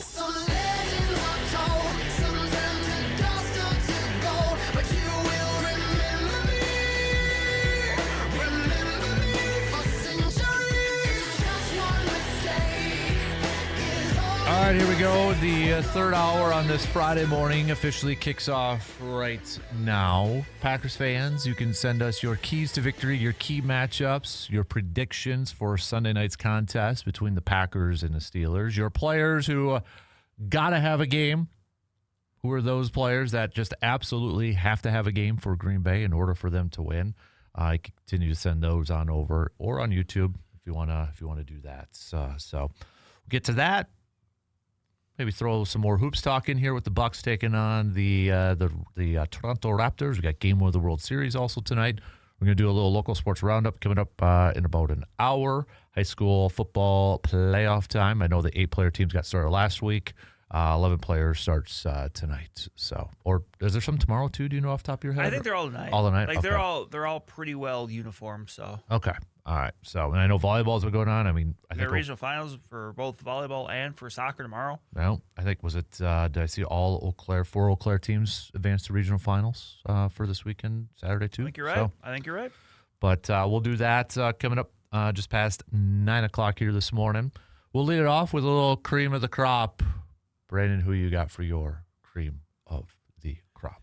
You kind of alluded to it a little bit earlier with your hat, but I'm just going to go NBA and Stole NBC. Mine. Yeah, so we got the same one. Yeah, I mean, good presentation, obviously. And kind of the fun thing, too, is coming up on Tuesday, the Bucks. Yep. They're going to be up Knicks, there. And then I think it's January because I looked it up. It's Bucks T-Wolves on NBA and NBC. Yeah. So, yeah. But yeah, no, like it's one thing to kind of obviously play the nostalgia hit, but it seemed like they had a good approach with everything. Mm-hmm. Like, generally, when NBC does something sports-wise, it usually does it pretty well. But it's kind of good to see them being able to jump right back in. And I think that's I don't know, like on Tuesday night, that's interesting. Yeah. But I don't think it's a bad thing. No.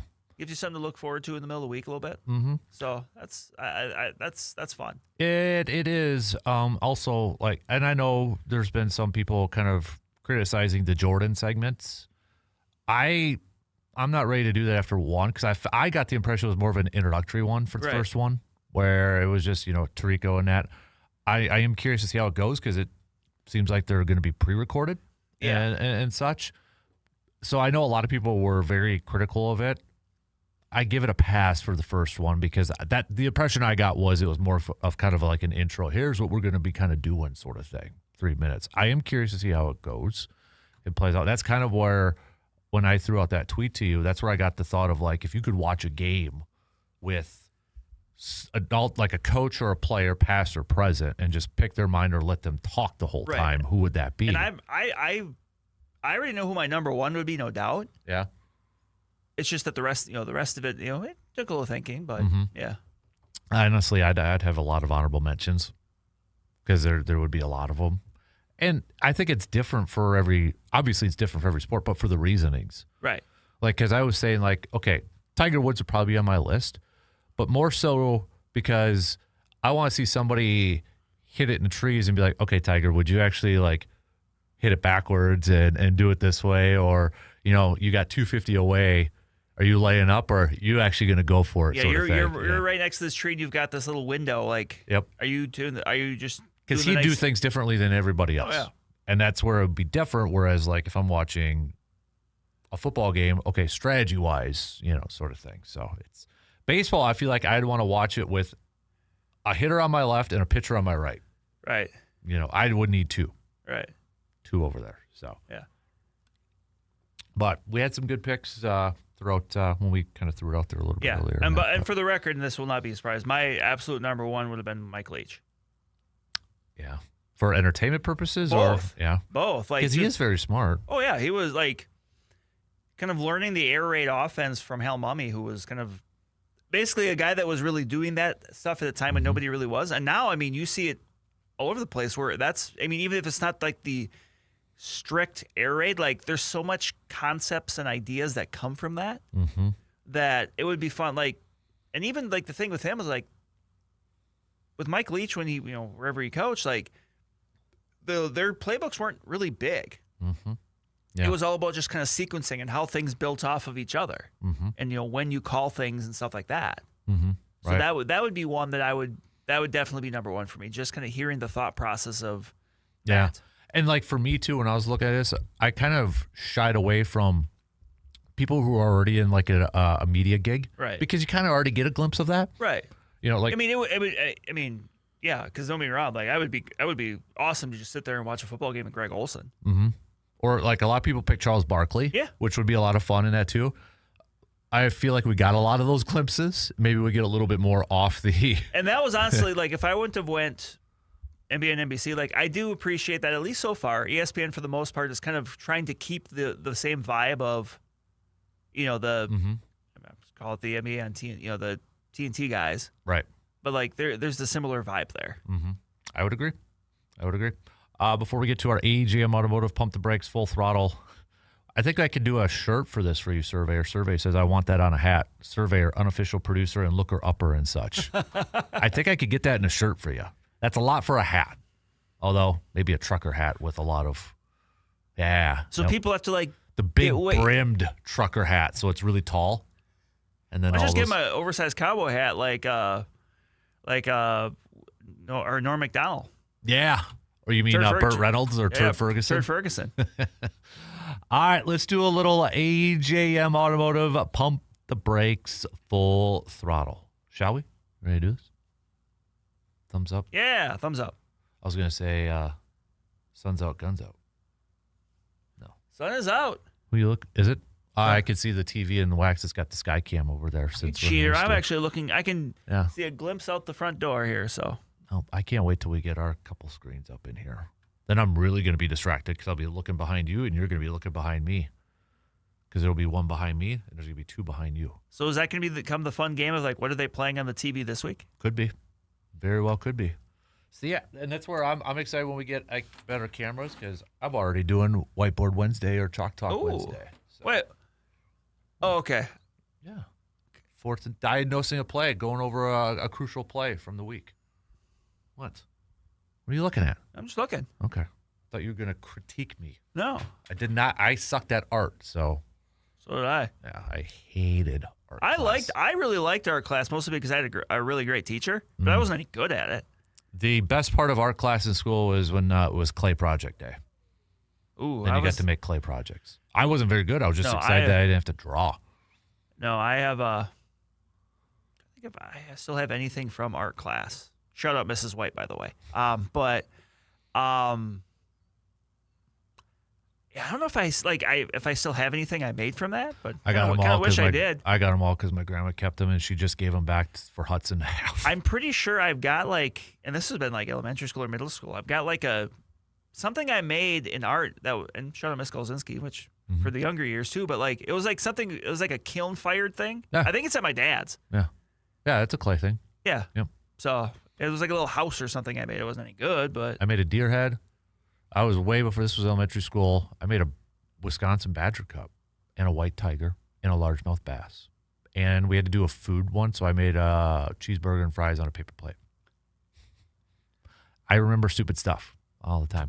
All right, AJ Mono of Pump the Brakes, Full Throttle. This one is strictly for you because it's a Vikings question. Did your team screw the pooch by not keeping either Sam Darnold or Daniel Jones? I'm going to pump the brakes on that for the time being. Because I don't think we know the full answer to that question until we see a decent sample size of J.J. McCarthy playing. Mm-hmm. So, but what about for because I think Daniel Jones only signed a 1-year deal, right? Right. But, I mean, that was one where, Daniel Jones went to Indianapolis because he knew he was going to have a legitimate chance to start. Mm-hmm. Like, I think he knew that wasn't going to happen in Minnesota. Mm-hmm. Now, I would say, I would almost say you can make more of a case for Sam Darnold than you could Daniel Jones just because you had actually had the product on the field to see what he could do. But up until we get a decent sample size of seeing what J.J. McCarthy can do when he can play. Now, if he is out of the lineup 3 more times because of different injuries, then maybe that's your answer kind of a thing. But, I still need to see him play a little bit before I say that. Mm-hmm. But, what I will say is the other end of the Darnold and Jones end of the question are definitely doing enough to, make you kind of say, huh. Mm-hmm. They're holding up their end of the bargain of questioning this. But do you wish they would have been? I mean, do you think they rushed into it a little bit with JJ? Because I think the thing that they maybe overestimated was just how much missing last year was going to kind of set him back a little bit. Mm-hmm. Because in the offseason, they made a big deal out of he wasn't able to practice, but he was able to. He was there every day. He was doing all this VR stuff and basically Sam Darnold had like a camera on his head, so JJ could see what he was seeing in practice and stuff like that, but it's not the same. Right. There's just no substitute for practice. Right. I think that's the thing maybe they didn't put enough stock in. Mm-hmm. Yeah, I mean, and maybe I'm a little bit more partial because I've seen how Green Bay has handled it, right. Where Rodgers sat 3 years, Jordan Love sat 3 years, and they still gave Rodgers a huge contract while they still had Jordan Love, and yes, it was a salary cap help, but it kind of worked out where they didn't rush anything. Right. And I think that's the thing, too, now, where, even now, there are a lot of Vikings fans that are just, I would use the comparison of, they're like Veruca from Charlie and the Chocolate Factory, where they're just I want J.J. McCarthy now, but it's but he's not healthy. Mm-hmm. It's well, I don't care, throw him out there. It's but that's how you get young quarterbacks. I was going to use a different word, but that's how you mess over younger quarterbacks. To make sure that dump button's working over but here. I get it. It's frustrating. It's mm-hmm. Look, at this point, I've pretty much seen all I need to see about Carson Wentz too. And given the way the last couple of games are, I don't know how many more games he can actually handle. But you can't put him back out there until he is physically ready. Mm-hmm. Especially a guy like him that likes to use his legs. You can't put him out there at 85%. Right. He's gonna get hurt. Right. And then you're just kind of back in the same boat. Mm-hmm. So.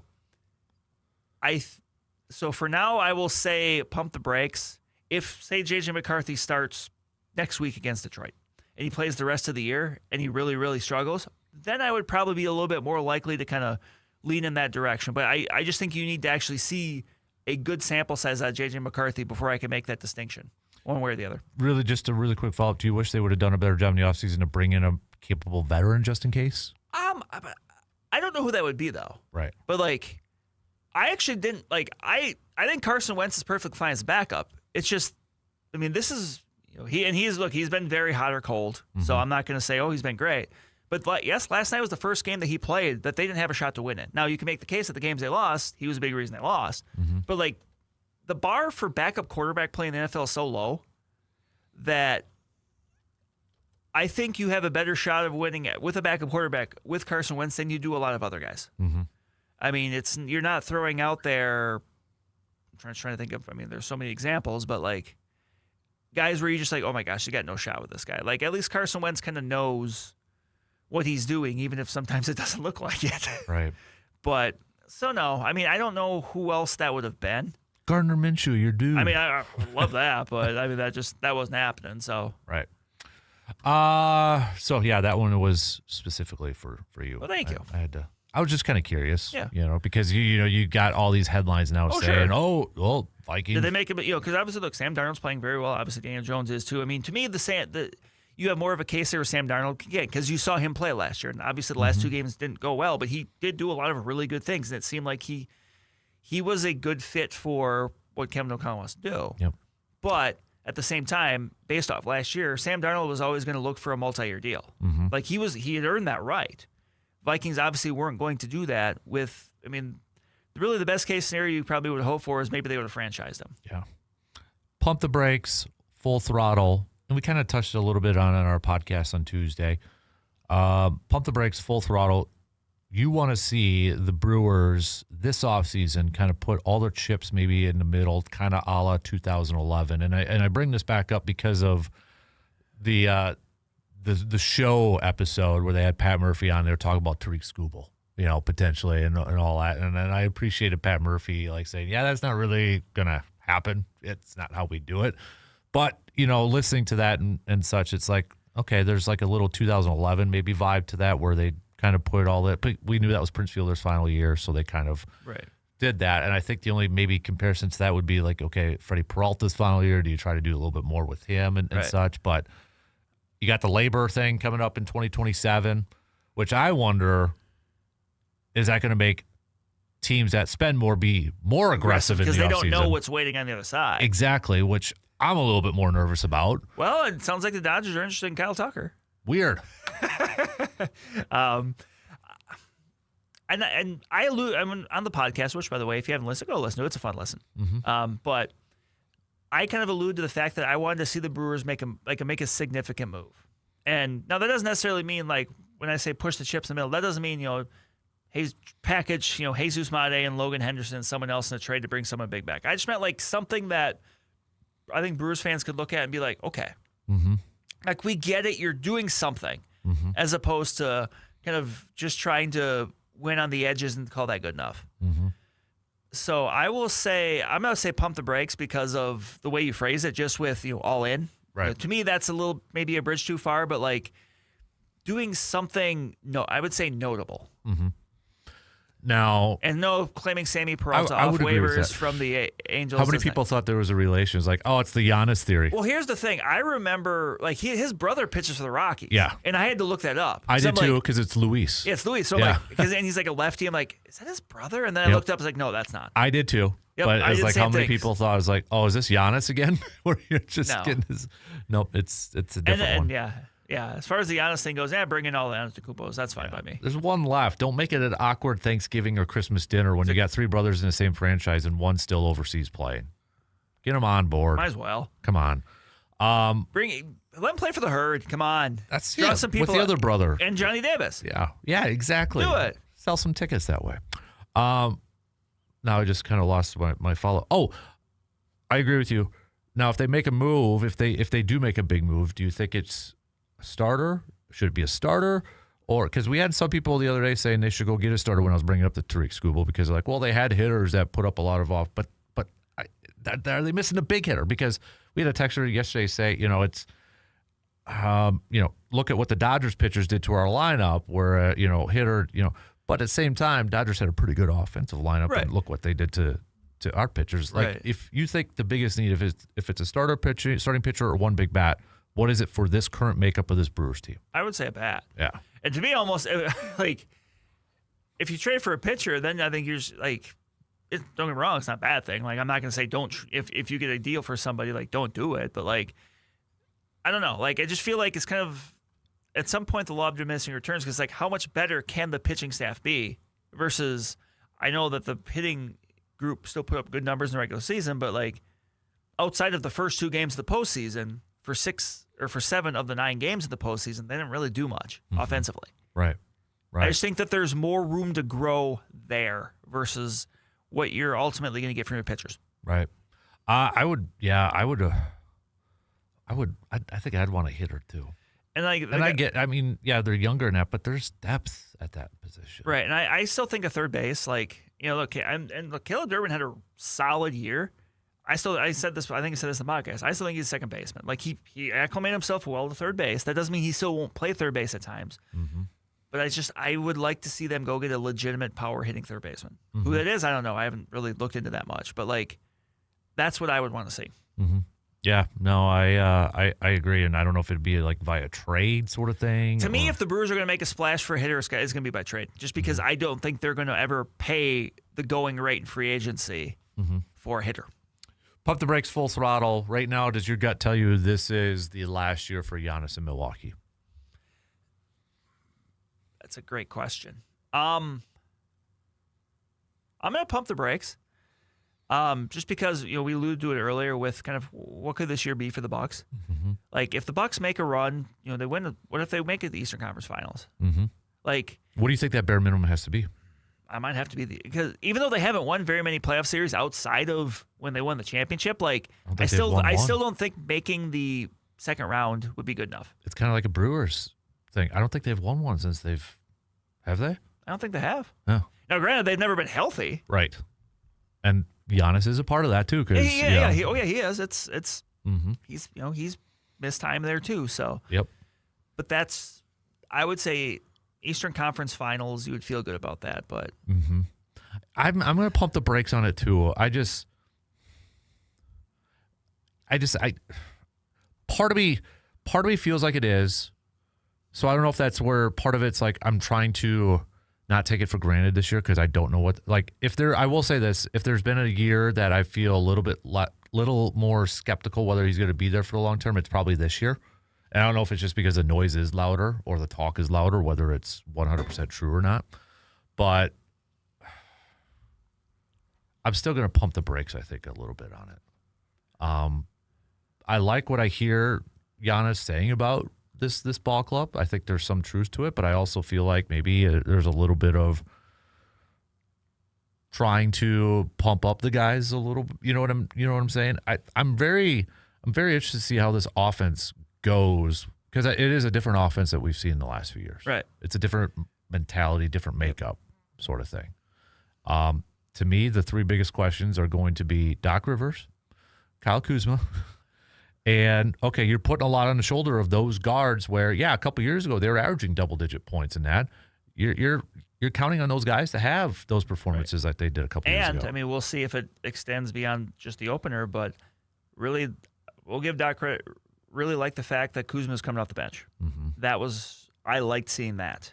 And look, it's not always the biggest deal, starter versus reserve, because your minutes can still add up. But it just, it seemed like some of the best lineups, the most efficient lineups the Bucks had, really involved AJ Green, to be honest. Yeah. But I just kind of liked that going that way. I am a little curious to see how it, and you can make it work, but that's kind of like two biggish guys than being your Bobby Portis and Kyle Kuzma then coming off the bench that way. You had with the way they started in the opener, you got obviously Turner and Giannis, then you kind of got three guards, 3-6-5 guards. Yeah, that can shoot. Yeah, almost kind of reminded me of a college lineup. A little bit.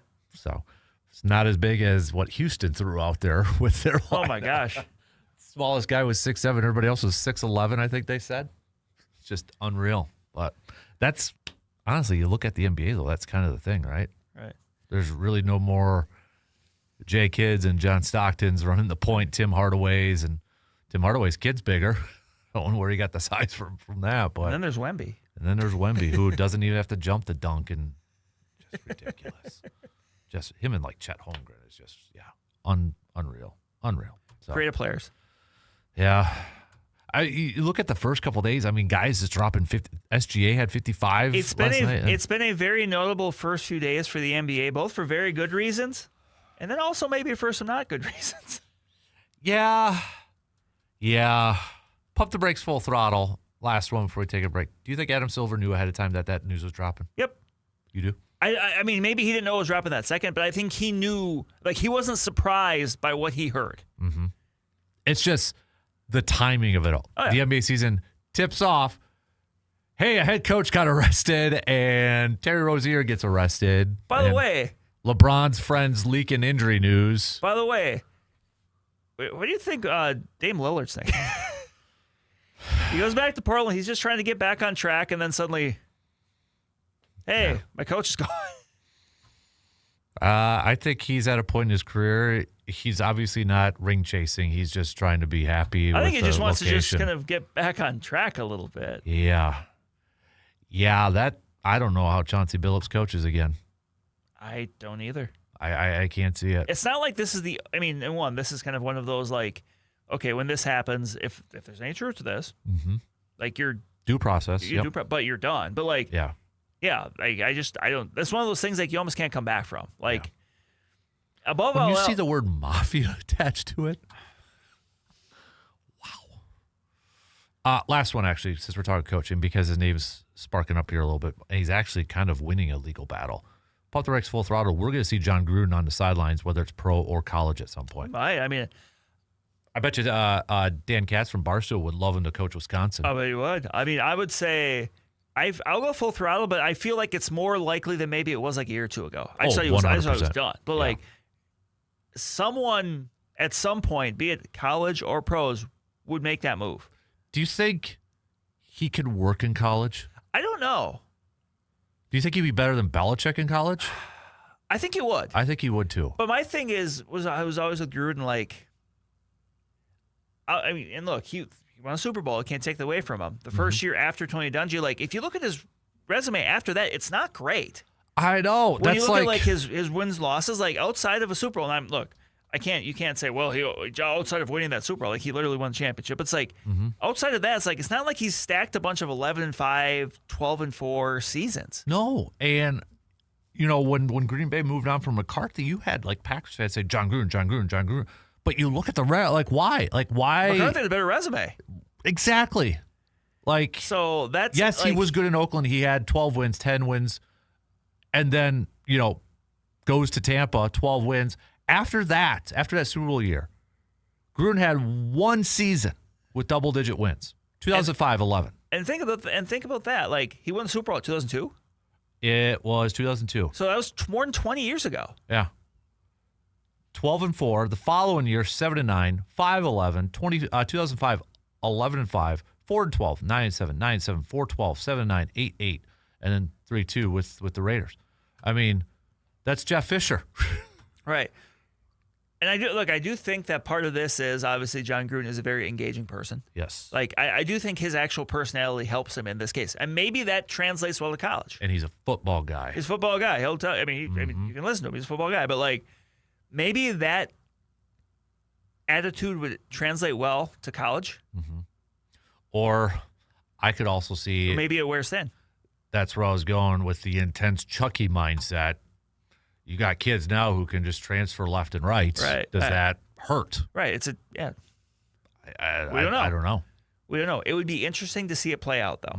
I agree with you, though. I do think there would be a college that, let's face it, it would sell tickets right away. Right.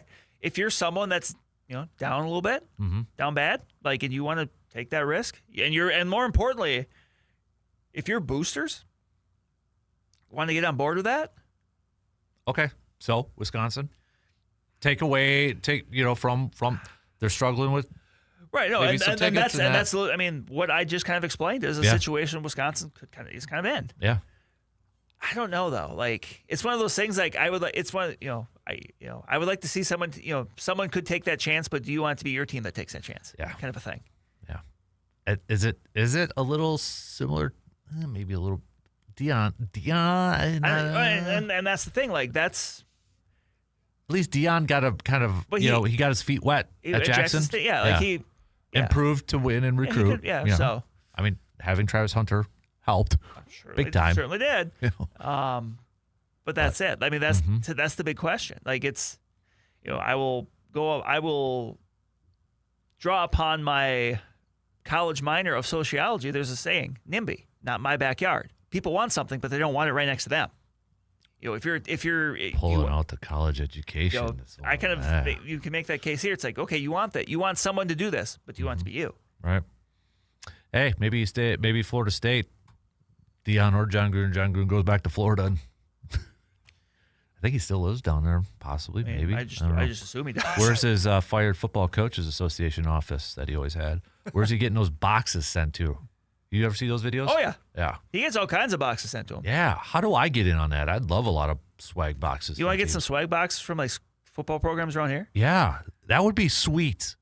We could put up helmets maybe in the hallways or something like that leading in here. I would love that. basketballs, if I don't know, jerseys or something. Yeah. Something sharp looking, not beat up, worn up that you're going to be throwing away in the trash. Okay? Something sharp looking. That'd be cool. That'd be really cool. Goes back to our topic. Would you wear something from a team that you're not a fan of, pro-wise?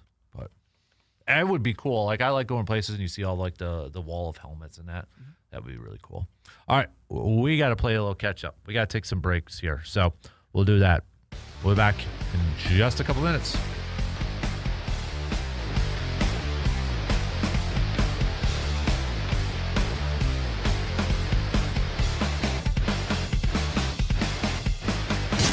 You're listening to The Dan Kasper Show. Hey, Chippewa Valley, we know you'd do anything for a win on game day and an ice-cold Bud Light. Whether you're tailgating in the parking lot, parked on the couch, sitting on your lucky stool at the bar, or standing in the fan section all game long, a win isn't a win without the clean, crisp taste of Bud Light. And there's nothing easier to enjoy than that. Bud Light, easy to drink, easy to enjoy. Enjoy a Bud Light while watching football at Happy Hollow, VFW Post 305, Seymour Swigs, Doodah Gin, and VFW Post 7232. Enjoy responsibly. Anheuser-Busch Bud Light Beer, St. Louis, Missouri. In today's business environment, you need internet that's as strong as your ambitions. TDS Fiber Internet is designed to meet the highest demand, offering blazing fast symmetrical speeds and rock-solid 99.9% network reliability. Fortify your business with internet that delivers unmatched strength and durability. Upgrade to industrial-strength TDS Fiber Internet. Built to endure, built for your business. Visit tdsbusiness.com. Internet speeds are up to and not guaranteed, subject to availability. Terms and conditions apply. See website for details. Could there be a better name? Auto Value Parts Stores. They aren't just about air fresheners or fuzzy dice. Auto Value Parts Stores are all about parts, auto parts, and advice. Pros who know auto parts with tons of tips when you need them the most. You want real value? Don't go to a place with a cute name. Go to Auto Value. Could there be a better name? I didn't think so. Your Auto Value Parts Store. We've got the parts, we've got the smarts. Finding great candidates to hire can be like, well, trying to find a needle in a haystack. Sure, you can post your job to some job board, but then all you can do is hope the right person comes along, which is why you should try ZipRecruiter for free at ZipRecruiter.com/free. ZipRecruiter doesn't depend on candidates finding you. Its powerful technology identifies people with the right experience and actively invites them to apply to your job. You get qualified candidates fast. So while other companies might deliver a lot of hay, ZipRecruiter finds you what you're looking for. The needle in the haystack. 4 out of 5 employers who post a job on ZipRecruiter get a quality candidate through the site within the first day. ZipRecruiter, the smartest way to hire. And right now, you can try ZipRecruiter for free. That's right, free. Just go to this exclusive web address, ZipRecruiter.com/free. That's ZipRecruiter.com/free. ZipRecruiter.com/free. Wish you could save on home insurance? With Allstate, you could easily save and get quality protection. Check Allstate first for a quote today. You're in good hands with Allstate. Repping Packers fans in the 715. It's the 715 Green and Gold Tailgate Podcast. New episodes can be found each week on your favorite podcasting platforms, YouTube, and at sportstalk1051.com.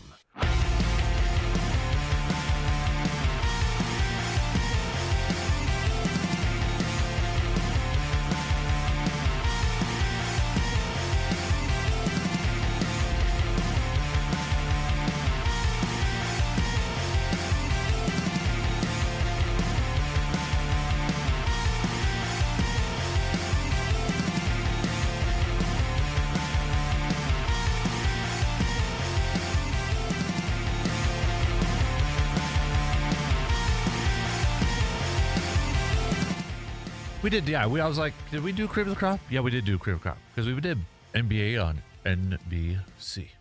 So that's one thing I want to do with podcast too going forward. I want to do like a little nostalgia segment at times. Break down something.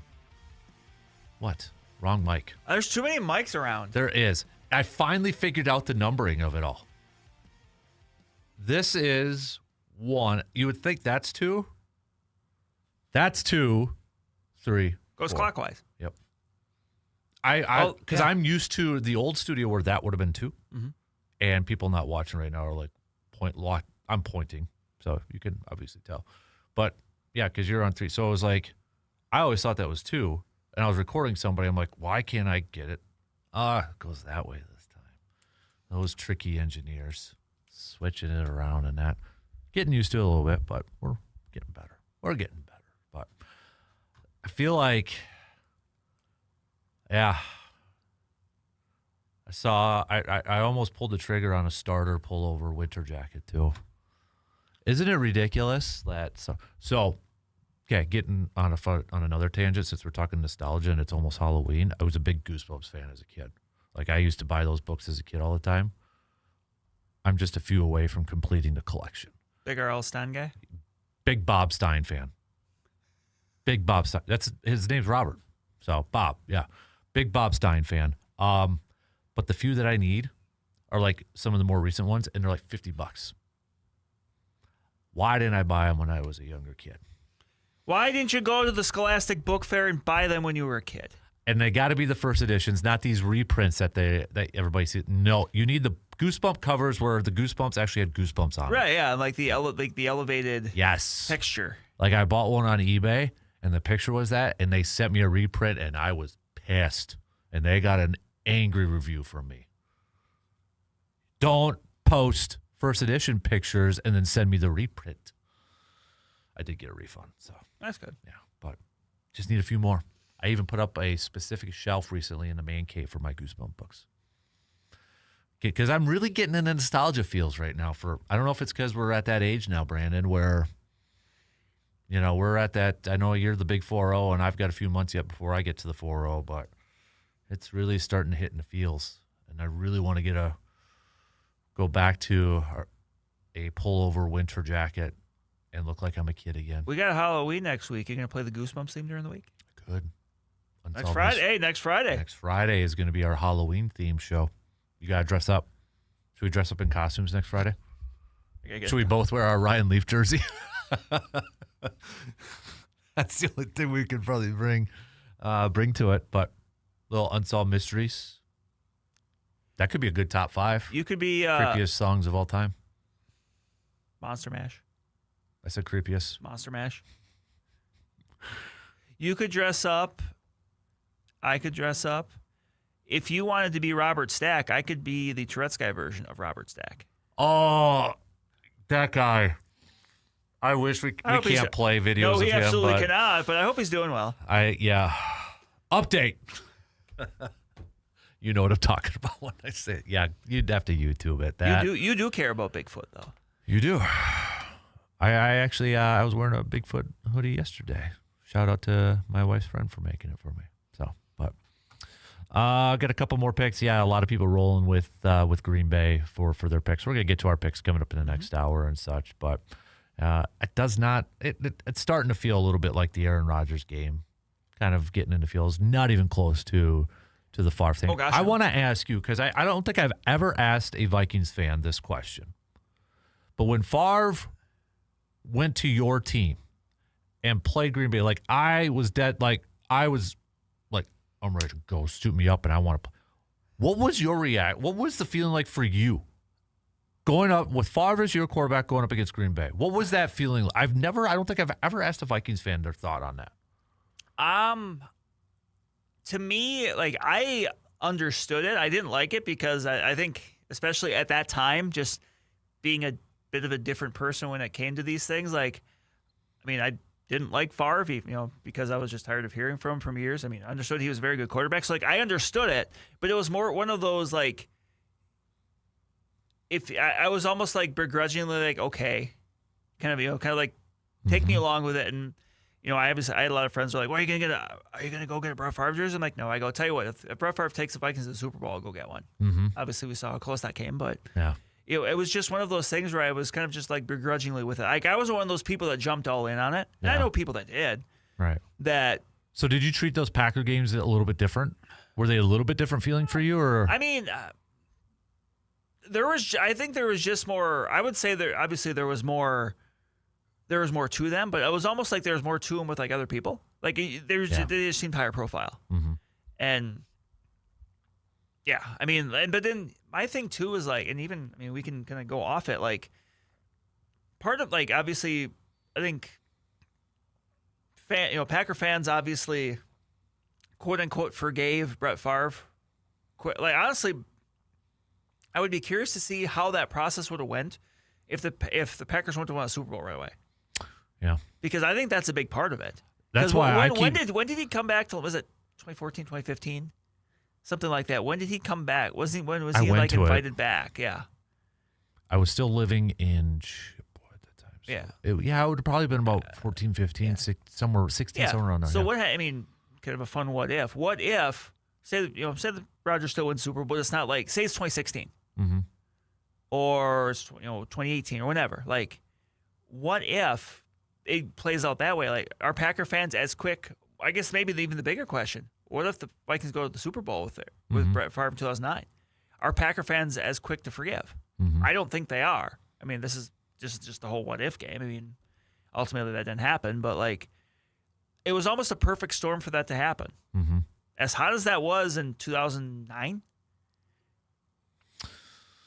Yeah.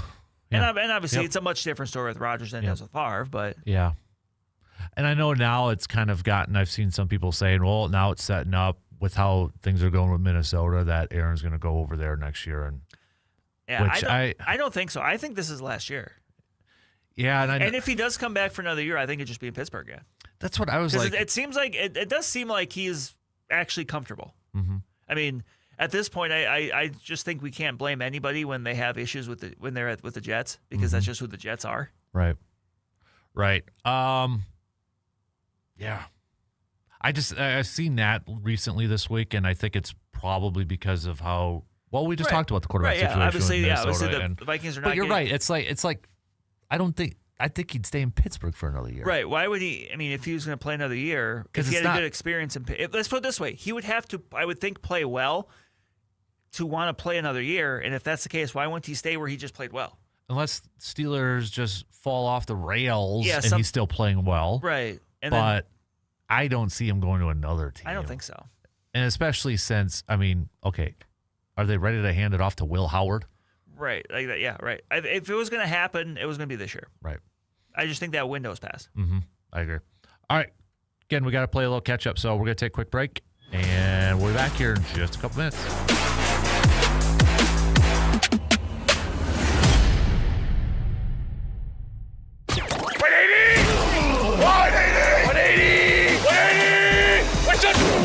The Dan Kasper Show will be right back. Looking for a great spot to eat, relax, and have some fun? Well, the VFW Post 305 in Eau Claire has you covered. From delicious food and refreshing drinks to live bands and fun events, there's always something happening at the VFW Post 305. And don't forget about the view. Sit on their back patio and enjoy that beautiful fall view of the river while you dine or listen to some live music. VFW Post 305, great food, great music, and a view that can't be beat. Stop by today at 1300 Star Avenue in Eau Claire and see what's going on today. At Security Financial Bank, we understand what it takes to grow what matters. We know success doesn't happen overnight. It takes honest work, day in and day out. We value trust, leadership, and service. We are SFB, bankers who believe in your business, your farm, your family, your future. Bankers who believe in you. Learn more at sfbank.com. Member FDIC. Makita knows that pros never settle, and neither do we.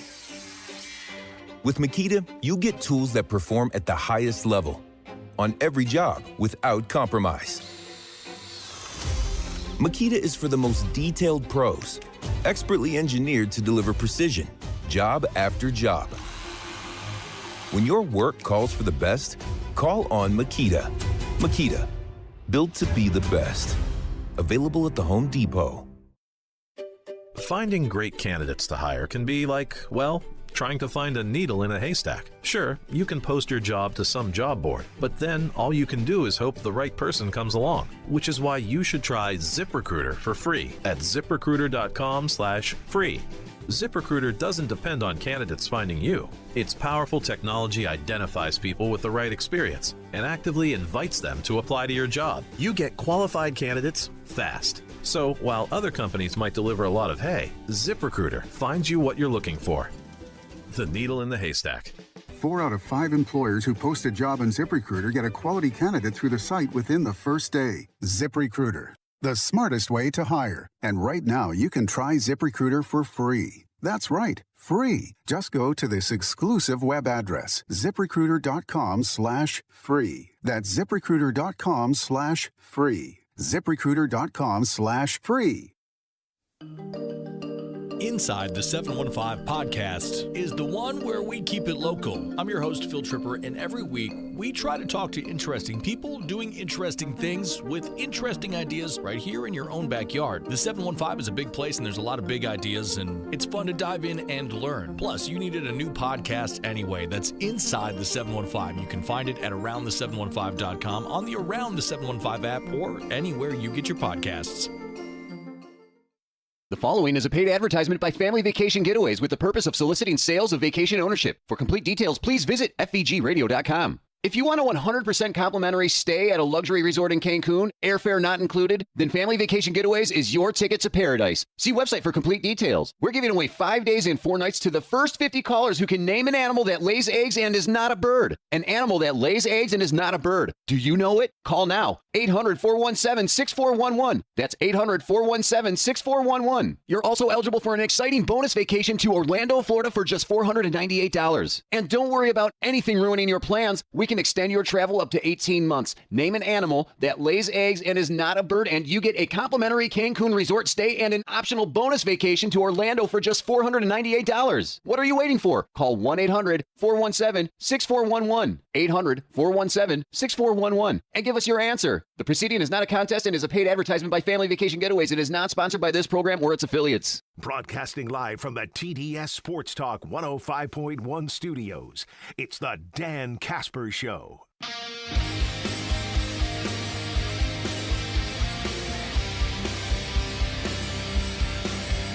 All right, coming up past 9 o'clock, we're going to do a little local sports roundup brought to you by Carpet City Flooring Center.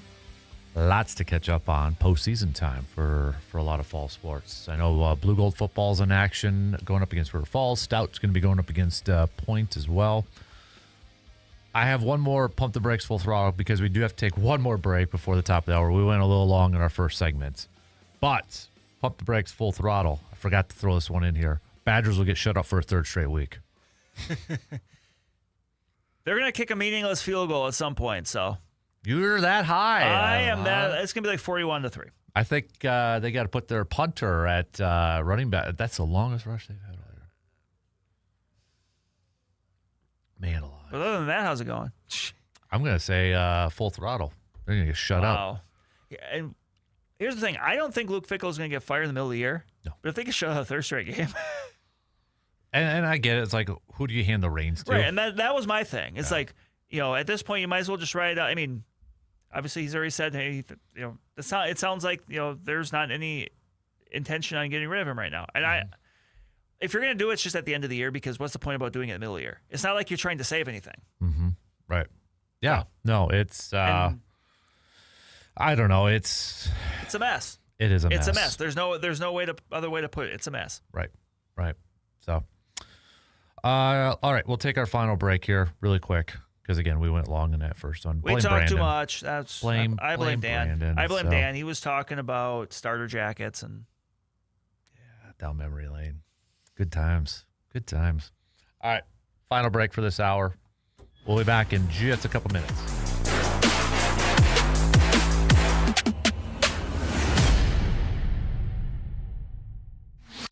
Got a take on today's topic, but can't call in? Then hit us up on Facebook, Twitter, or the text line and let your fingers do the talking. Winter and holidays are coming, so don't let aches and pains slow you down. At Chippewa Valley Orthopedics and Sports Medicine, they help you get back on your feet, back on the field, and feeling your best. Whether it's a sports injury, joint pain, or something that's been nagging you all year, their expert team can help make the pain go away before the snow flies. Don't wait any longer. Simply make your appointment today by visiting their website at cvosm.com and get moving again this season. Melissa Peterson here for Franz and Bank in Eau Claire. Do you want to maximize the interest on your deposits? There is no need to look any further. Earn a premium rate when you open a Real Results checking account with us. Treat your deposits right and take advantage of this fantastic offer. Stop by the Eau Claire office today or conveniently open an account online at franzandbank.com/realresults. Franz and Bank and Trust. Real people, real results. Member FDIC. When you're hiring, have you ever felt like you're missing out on meeting truly great candidates for your roles? It seems impossible to find them, but they have to be out there somewhere, right? Well, they're not hard to find when you know where to go, and that place is ZipRecruiter. And right now, you can try ZipRecruiter for free at ZipRecruiter.com/free. ZipRecruiter helps 10 million people with their job search every day. And because these people are actively looking for jobs just like yours, it's easy to find the right person right away. In fact, 4 out of 5 employers who post on ZipRecruiter get a quality candidate within the first day. But if you're not using ZipRecruiter, you're missing out. So see what it's like when the impossible is easy. When you go to ZipRecruiter.com/free right now to try ZipRecruiter for free. Once again, that's ZipRecruiter.com/free. ZipRecruiter.com/free. Never miss out on great candidates with ZipRecruiter. Actual price will depend on product and subscription plan. Featured products are compounded drug products, which the FDA does not approve or verify for safety, effectiveness, or quality. Prescription products require an online consultation with a healthcare provider who will determine if appropriate. See website for details, restrictions, and important safety information. Want a boost in and out of the bedroom? Hims has you covered. Introducing a new 2-in-1 approach to level up your game. Tadalafil for better bedroom performance and zinc for testosterone support. Put it all together and you've got what you need to turn things all the way up. Getting started is simple. Just go to hims.com/joy to start your free online visit. Through Hims, you can access ED treatments including pills, chews, and more. 100% online. No office visits, no pharmacy lines. Just fill out a simple intake form and a licensed medical provider will determine if treatment's right for you. If prescribed, it ships free and discreetly to your door. Find affordable treatment options at up to 95% less than brand names at hims.com/joy. That's hims.com/joy, HIMS.com/JOY. Questions about youth or high school sports? Positive Coaching Alliance can help. PCA, a national nonprofit organization, develops better athletes and better people through youth and high school sports. Info at positivecoach.org. Backyard Dreams wants to help children in our area accomplish their dreams and passions. Do you want to help make a difference? Visit sportstalk1051.com for more details.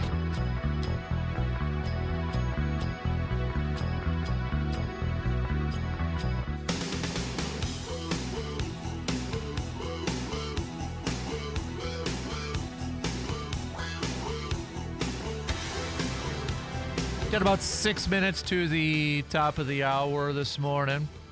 Got a busy final hour coming at you.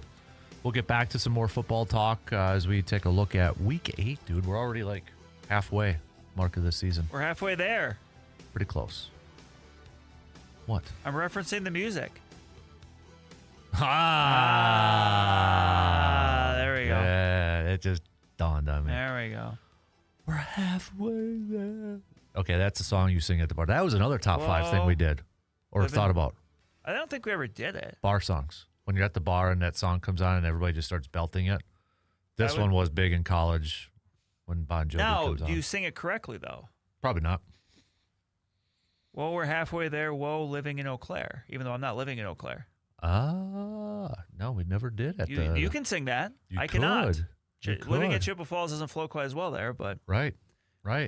So, hey, Brandon, can you do me a favor? Do me a quick favor. Can you let somebody in? Front door. Go out the front door. There's nobody there. No, go out the front door. Let's go out the front door. Go out the front door. Stop looking at me like that. Go out the front door. Okay? I got it covered. So, Got it covered. Brandon's got a little surprise. Hi, Brandon. There you go. So Brandon will be back here in just a couple minutes. So again, coming up just past the top of the hour. Going to get to our local sports roundup, brought to you by Carpet City Flooring Center. High school football season, playoffs, 8-player football teams. Second week, we got 11-player teams getting sets to kick off their postseason play tonight. We've got volleyball regional finals. Brandon's going to break it all down for us, for our teams and such. So we'll get to that coming up just past the 9 o'clock hour. Continue to send me your picks for Packers, Steelers. Who do you got? Whoa, the camera. There we go. I think I hit the cord there. So we'll get to some more picks and such, and so we'll get to that here in just a little bit. So continue to send me your picks, 715-830-1912, 715-830-1912 on that Shoe Doctor's bullpen line. So you can continue to send those on over. We'll get to that. We'll do some picks towards the end. World Series, if you want to make your picks on our Post Glass and Mirror 715 Speaks poll question, you can do that. Just go to our Facebook page if you want to make a World Series Game 1 prediction, or for who you think is going to win the entire World Series. So we got 2 minutes left. Get the voices in here. You got to get your singing voice. We know Brandon's mom. Get it there. Yeah. Everybody's in there.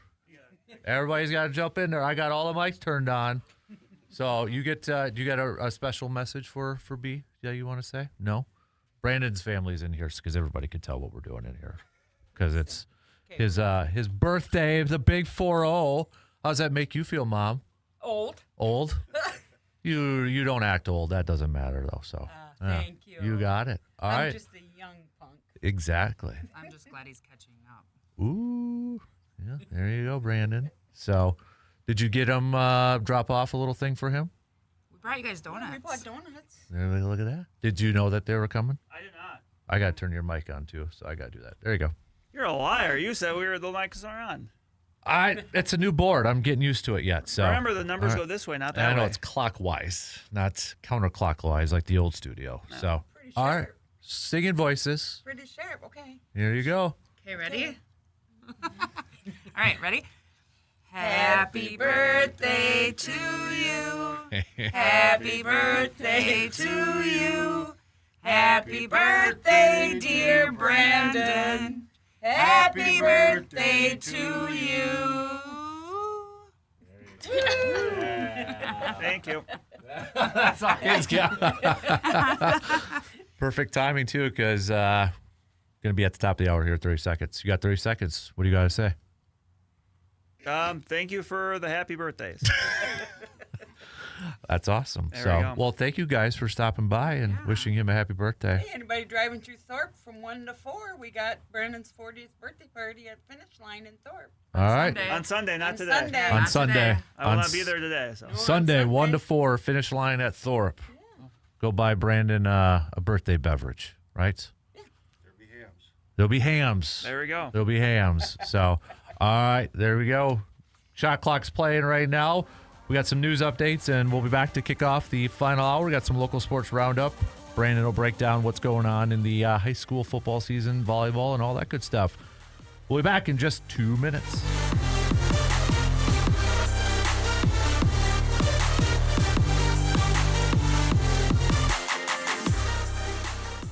WAYY Eau Claire, W286CK Eau Claire, Sports Talk 105.1 and 790 AM. From the 715 Newsroom, it's your news done differently with Morgan McCarthy. Well, good morning. Here's what we're learning today as we come to the end of our work week. We begin with headlines that keep us close to our area. And that includes an update as a man who was the subject of a brief manhunt in Eau Claire back in May has been arraigned on a list of charges. Authorities say 48-year-old Leo Lacey pulled a firearm on another person May 22nd. And as that incident was reported to police, a search for him began. Lacey was arrested a day later, pleaded not guilty to charges that include possession of a firearm by a felon, false imprisonment, and resisting an officer. In Buffalo County, the investigation is now underway after the death of a man at a workplace. There was an accident yesterday at Simrise Pet Food in Mondovi. Authorities say a 54-year-old worker was injured in a forklift accident there and died at the scene. That investigation continues. Well, crews were on campus at the scene of a fire. This was at UW Eau Claire, and the fire was reported just about 10 yesterday morning at Schneider Hall. Now, folks were taken out of that building. Everybody evacuated safely. No injuries reported. So far, firefighters say that fire was located coming from the electrical transformer room and extinguished pretty quick. Full details online from the university. You can find those at 715newsroom.com. And let's spell it together, shall we? My baloney has a first name. It's O-S-C-A-R. Oscar Mayer released that jingle back in 1974, and it got a nation eating the cold cut. Its origins are Italian, but we changed the name from Bologna, where it's from, to the American bologna. And we eat 800 million pounds of it every year. Joey Chestnut holds the world record for eating it, nearly 16 pounds in 8 minutes. No competition today, just an old-school bologna sandwich. I'm Bree Tennis. Okay, after all these years, Kasper said it's his turn to get a dig at me today. I'm like, okay, you want to throw it back a little bit? I'm game. Let's roast. Come at me, bro. This is what he said. You look like you just came from a barbecue. Guess it looks like... No competition today. For Sports Talk 105.1, I'm Morgan McCarthy. Plenty of sunshine on tap as we wrap up the work week, and that will come with seasonable temperatures in the low 50s this afternoon. Meanwhile, this evening, clouds will start to increase ahead of a disturbance that could produce a few scattered rain showers later tonight. We'll dip to a low of 37. Those chances will keep up early tomorrow morning from there, mostly to partly cloudy, a bit breezy up to 53. On Sunday, close to that 60-degree mark, partly to mostly sunny. On 13 First Alert, meteorologist Derek Dolman. Get your hands up! Warning, the following hour may cause uncontrollable laughter, bold sports takes, and the sudden urge to yell at your radio. You've officially entered happy hour on the Dan Kasper Show, where stats are optional, opinions are strong, and Dan might be running on caffeine or something stronger. It's the final hour. Loosen the tie, unbuckle the brain, and let's get weird.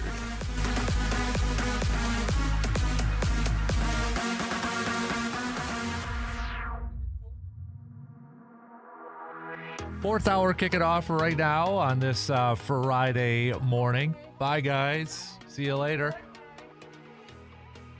The whole family coming to saying happy birthday to Mr. Brandon Berg. Get in here now. You can sit down. So, how do you like that? That was cool. That was nice of them to do that for you. It was very nice of them to do that. Very nice of them to do that for you. It was. And you turned them down for lunch. How dare you? You don't eat lunch at 10:30 a.m. I could, actually, if it was a good one. So, but no, that was cool. Big thanks to your family for stopping by. So, I knew about this a couple weeks ago, to be honest. A couple weeks ago, geez. I did. It's been in the works for a while. Mm-hmm. They've been planning it, man. And are you proud of me? I kept it a secret. So. Yeah. Just think how much funner it would have been if I would have been getting my head shaved at the same time. I know. I did think about that. Yeah. We could have been outside because it looks like it's a gorgeous It's actually day. pretty nice. Yeah, it's a pretty solid day out. Looks like a very gorgeous day. So yeah, I could have.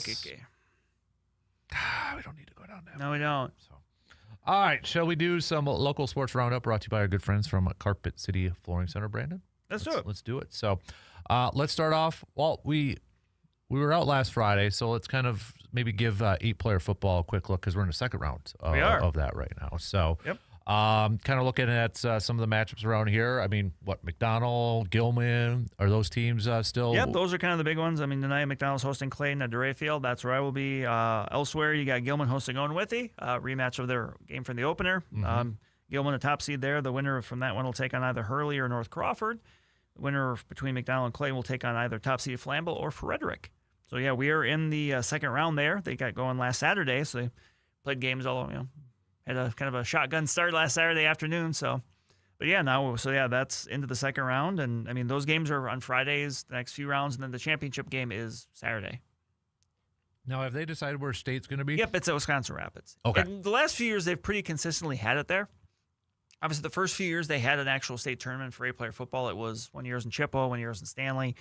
But that's kind of looked at, and they've established that, I think for the time. Kind of the center of the state sort of thing. Kind of. And as the sport has grown, you've got more teams from different parts of the state. Like, it was a little bit different then when pretty much A-player football was just all northern half of the state. So it didn't make, it wouldn't make any sense to go to Wisconsin Rapids if generally you had northern schools playing. But obviously that's a little bit different now. So, yeah, that's coming up, and that'll be, I believe it's the day after the semifinals for 11-player. So they don't get that, on the same week. Right. Or the same time, so. Right. So we got that, and then it all starts for 11-player football. Yeah, tonight. I mean, so. obviously a very busy slate. I mean, starting in Division I, you got Chippewa Falls as the 8th seed. They used their big win over Menominee last week to kind of help springboard them from the outside into the postseason. Now, I was going to ask you, was that win what helped get them in there? And they got some help elsewhere with some with some teams losing.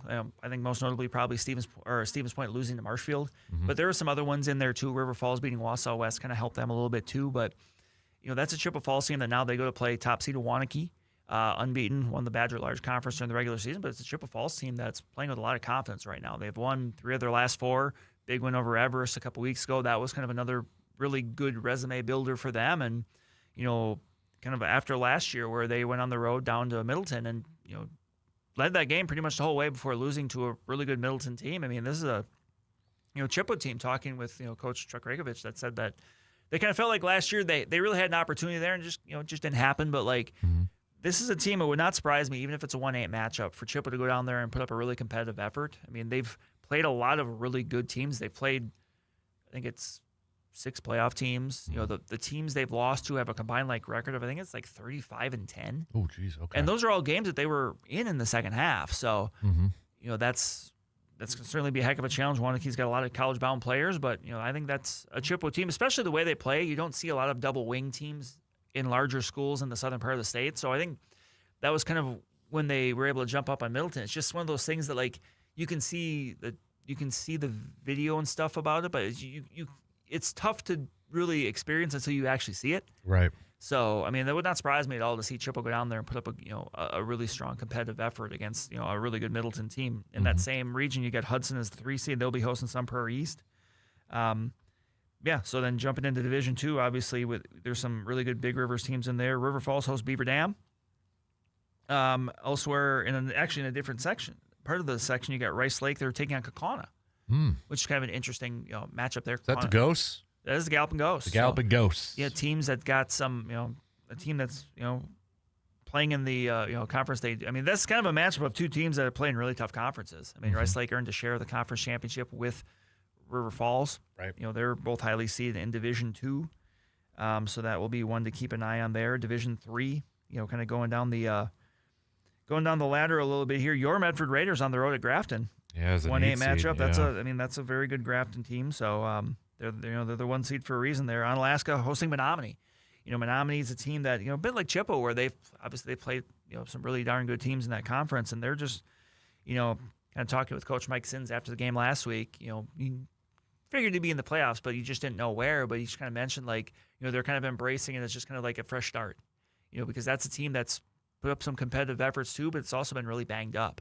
But playing the teams they do in the Big Rivers now, and they're the biggest team in Division III. They're right on that line, but a couple of the success factor teams that moved up from D3 to 2, like a Rice Lake, moves them down. And that's a team that, that's used to playing Division I and Division II teams. Now they're, and look, on Alaska's no slouch. Obviously, right. That's a very good team for the Mississippi Valley. But, that's an interesting matchup there in Division III. So in jumping into Division IV, kind of something I didn't know this until I actually seen it with our friends from WAU with Altoona, hosting Seymour. Said that's their first ever home playoff game. Which is very interesting. Altoona's had a really solid year in the middle border. They've got Seymour coming to town tonight. I have no doubt that Fuzzy Thurston Field will be hopping for that one. But otherwise, looking around Osceola Ellsworth, that's a middle border rematch. Jumping into Division 5, and I'm just trying to go down the ladder here because I want to make sure we chat up everybody. But Durand, Arkansas, they're on the road at River Valley. You got Barron at St. Croix Falls, Northwestern at Prescott. There's obviously some matchups with some Heart of North flavor there. So Division 6, Eau Claire Regis went unbeaten. They're going to be they're the one. Oh, go ahead. Oh, I was going to say, since you're bringing that up, That was the bracket I was kind of because the 2 seed, or there's the potential rematch against with Emma Mondovi. Mondovi, yes. Yeah, That's going to be spicy if it gets to that, if it gets to that considering point. the end. Right, of yeah. that Obviously, their season. regular season matchup ending on the Hail Mary, Regis winning over Mondovi, Mm-hmm. it was a few weeks ago. But Regis is the 1 seed taking on Unity, the 8 seed. Unity leapfrogging Cadott for that spot because Unity beat Cadott last week. So that's kind of one of those things where this new playoff format, you can really kind of chart your progress. Yeah. And you can see specifically that's what did it. I mean, we would probably kind of figure that to be the case, but that's what jumped them into the playoffs because they were on the outside looking in. Okay. But So yeah, it could have been Regis Cadott. It could if have. Cadott You mentioned would've Mondovi. They're the 2 seed. They'll take on Abbotsford. Otherwise, you got Fall Creek going on the road to Chautauqua. I mean, that's a Fall Creek team that has played some really good teams really tough this year. Mm-hmm. They've got some big wins here later in the year, including beating Durand, Arkansas. So, I mean, I would say Fall Creek, Chautauqua, that might be one of the more competitive games we've seen around here. Chautauqua had an excellent season in the Lakeland Conference, 8-1, including a double overtime win over Cadott a few weeks ago. And then you got Edgar taking on Loyal Greenwood. That's in a different part of that same section there, though. So, and then in Division 7, I think a team I'm really kind of curious about is Boyceville. I mean, they're the 2 seed in their section. They'll be hosting Webster. Cochrane Fountain City, the 1 seed in that same area. They'll be taking on Wisconsin Rapids Assumption. Dunn St. Croix rematch with Spring Valley Greenwood and Glenwood City, Pep and Alma, Turtle Lake. I mean, Pep and Alma every year is always solid, right in the mix there. I mean, that's a good team. So, all those teams together. Also, you got Blair Taylor, Leva Strum. That's a Dairyland rematch too. So you got some of these. You do have some rematches in here for conference foes, and those are always interesting because you see each other during the regular season. How do you kind of change it up a little bit if you can for the postseason? That's actually something I had a bit of a conversation with Robin Rosemeyer about because with Gilman and Owen Withy for A player, Coach Rosemeyer with Gilman, Coach Terry Lauby with Owen Withy, they've been coaching against each other for a couple decades. Ever since Rosemeyer really took over Gilman in 2005, and even before that he was an assistant, and Lauby's been Owen Withy a lot longer than that. When you have two teams that are so distinct in what they do, how do you match up for something like that where okay, they have a pretty good idea what we're going to do, but we also have a pretty good idea how they're going to do. But at the same time, if what you do works, you don't want to change too much up. It's kind of a fine line you got to walk there. So. Right. You mentioned Boyceville. Is this? No, correct me. Boyceville was the team last year really close? Yes, they had just kind of got upended at the end in the game to go to state against Edgar, who ended up winning state. And they bring back pretty much their entire team. And that's just a Boyceville team that I think this is kind of the year they've been building towards. Gotcha. They have a lot of kids that played when they were younger. Quarterback Carson Romeo, I believe, is a 4-year starter. I mean, he's, it's the quintessential small school team where you've got kids that do a little bit of everything. I mean, he's a quarterback. I think he's a defensive back. He returns kicks. You just kind of lean on those guys that, do that. And this is just kind of a year, I think, not just that team, but that community has kind of been really building towards. They've had success in other sports and won a baseball championship a few years ago. But, this is, I think this is now the time that they've really been kind of okay, this is the time to really kind of put it all together. Right. But it's not going to be easy. You got a really good Cochrane Fountain City team. That's the 1 seed in that section. So that could be a matchup a few levels down the road when we get there. But, it's a fun time of year, and it goes quick. I mean, we've talked about how not that long ago we were talking about it's the first day of practice. Now it's the playoffs. So right, exactly. All right, so that's football. We got regional finals coming up for volleyball. Yep, tomorrow night. You got you mentioned all 4 of the Eau Claire schools are in action. Eau Claire North's going to be at River Falls. That's an 8-1 matchup. They'll take on the winner of either Chippewa Falls or New Richmond. Okay. Those are a couple of Big Rivers teams that won last night. Eau Claire Memorial picked up the win over Wausau West. They'll be going to Hudson to take on the 2 seed, 2-7 matchup. A lot of familiarity. A lot of familiarity with these matchups. And then the other matchup in that section is Stevens Point and Marshfield. So a couple of Wisconsin Valley schools. So there's a lot of that there. So you go into Division 2, Rice Lake, the top seed. They'll have St. Croix Central. Other half of that, you got Osceola and St. Croix Falls. Again, they're Rice Lake, very talented team playing Division 1 schools all year. I mean, that's a Rice Lake team that's got some athleticism. So, Division 3, you've got Barron and Stanley Boyd. They're the 1 seeds. They won last night, so they'll be taking on Barron's got Northwestern. Stanley Boyd's got Stratford. Top half of that region, Bloomer.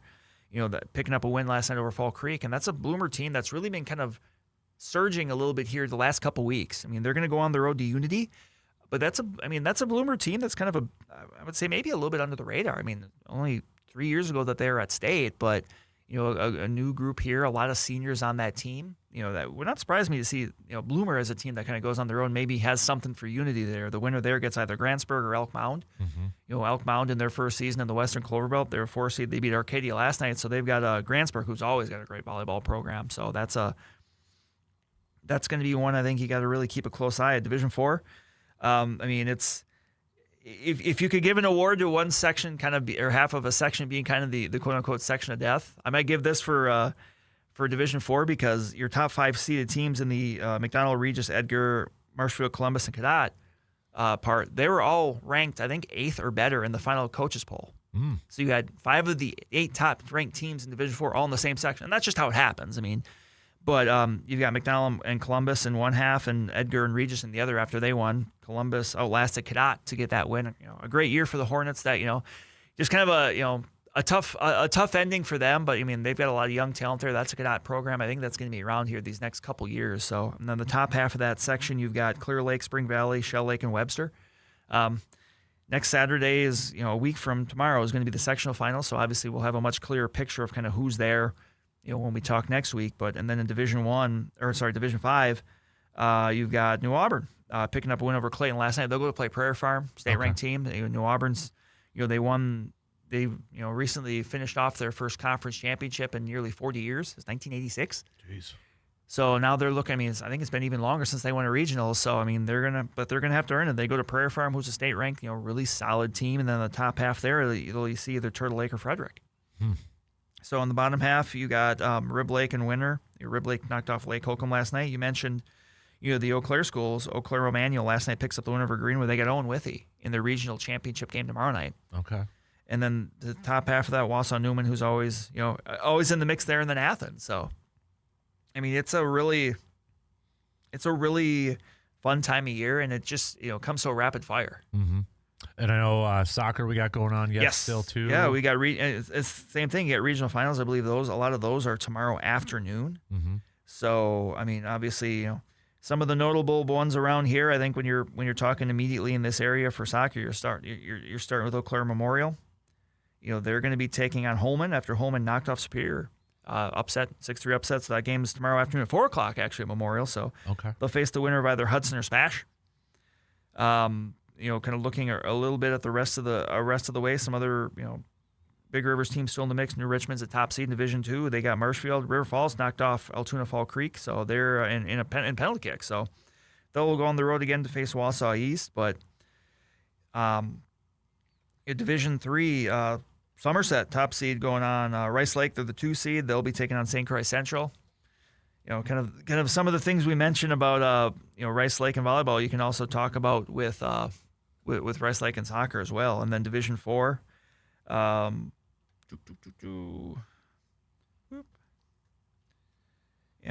excuse me. No, no, in Division 4, Amory going on the road as the 8 seed, knocking off top seed Marshfield Columbus. I think that's probably maybe one of the, as far as seeding wise goes, the biggest upsets of the first round. Otherwise, Northland Lutheran knocking off Washburn. But yeah, Amory now still live. They'll be taking on Northland Pines. Arcadia, Nakusa. Kind of getting to be that time of year. And then they kind of follow the similar path of volleyball where regional finals tomorrow, and then next week you got sectionals, and then state the week after. So right. Man, all right. And I know cross country. Cross country's got sectionals this weekend. Actually, that starts today. A lot of the Division 2 schools will be up in Rice Lake for their at UW Barron County. It is at UWBC. Tomorrow you've got some sections. I'll be over in Menominee for Division 1, so a lot of your D1 teams, plus the Bloomer girls. Remember, they move up this year, so they'll be in the mix there. Division 3, a lot of those teams are going to be run up in Unity.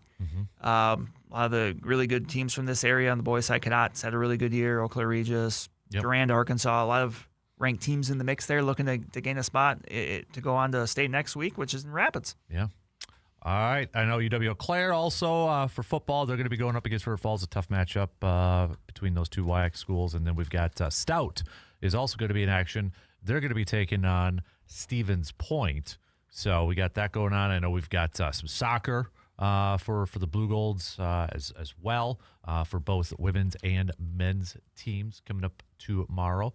Heck, we're even getting some hockey action going in, men's hockey for the Blue Golds going up against Dubuque and such too. So getting close to that time of year with basketball and hockey and such. So that's your local sports roundup, brought to you by Carpet City Flooring Center. Let's take a quick break, and we'll get back to some more football talk coming up after these quick words.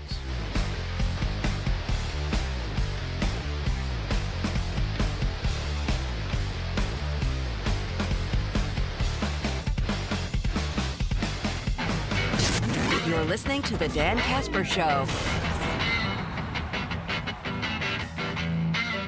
Finding great candidates to hire can be like, well, trying to find a needle in a haystack. Sure, you can post your job to some job board, but then all you can do is hope the right person comes along, which is why you should try ZipRecruiter for free at ZipRecruiter.com/free. ZipRecruiter doesn't depend on candidates finding you. Its powerful technology identifies people with the right experience and actively invites them to apply to your job. You get qualified candidates fast. So while other companies might deliver a lot of pay, ZipRecruiter finds you what you're looking for. The needle in the haystack. 4 out of 5 employers who post a job on ZipRecruiter get a quality candidate to the site within the first day. ZipRecruiter, the smartest way to hire. And right now, you can try ZipRecruiter for free. That's right, free.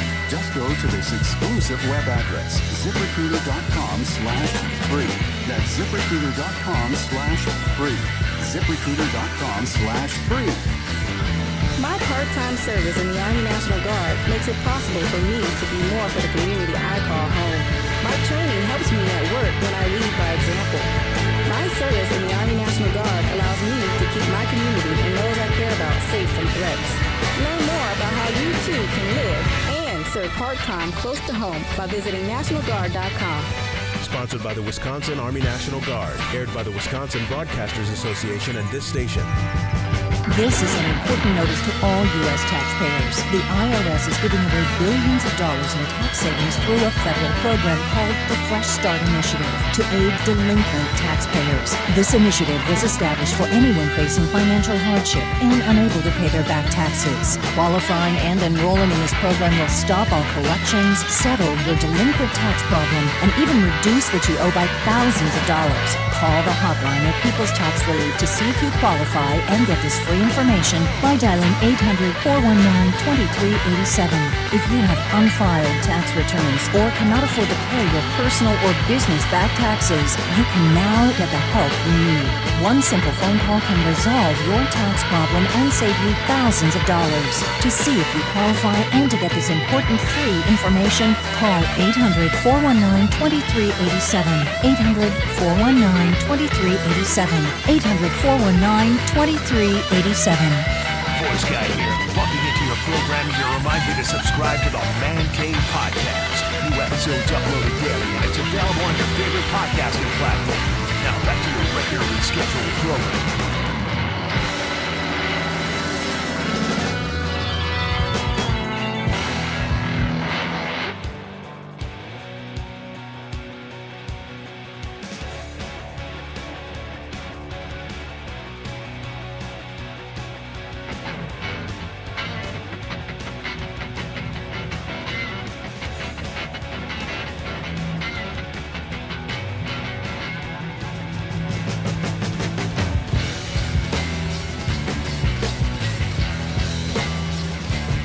Steelers coming up this Sunday football. Looking for your keys to victory, your key matchups, all that good stuff. The players that gotta have a play or gotta have a game.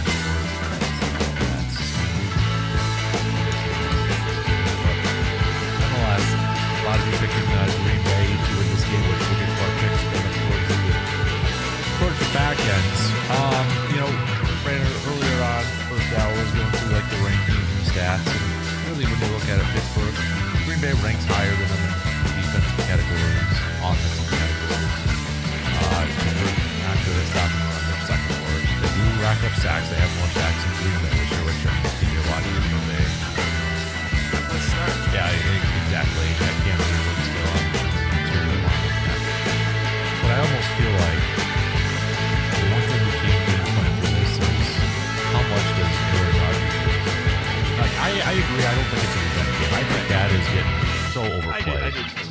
But we've also followed Aaron since 2005. And we know he uses things to motivate, chip on his shoulder. Even if in Michael's case, he just things up. Exactly. And we're all human.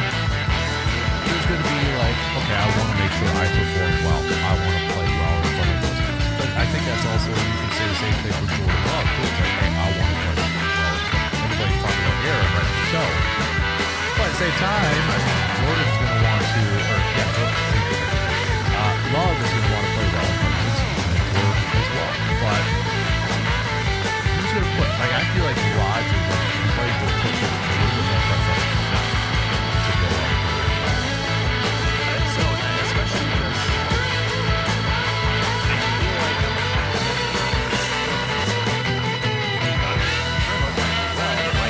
that's just how the Packers operate. The run game is essentially really what they do.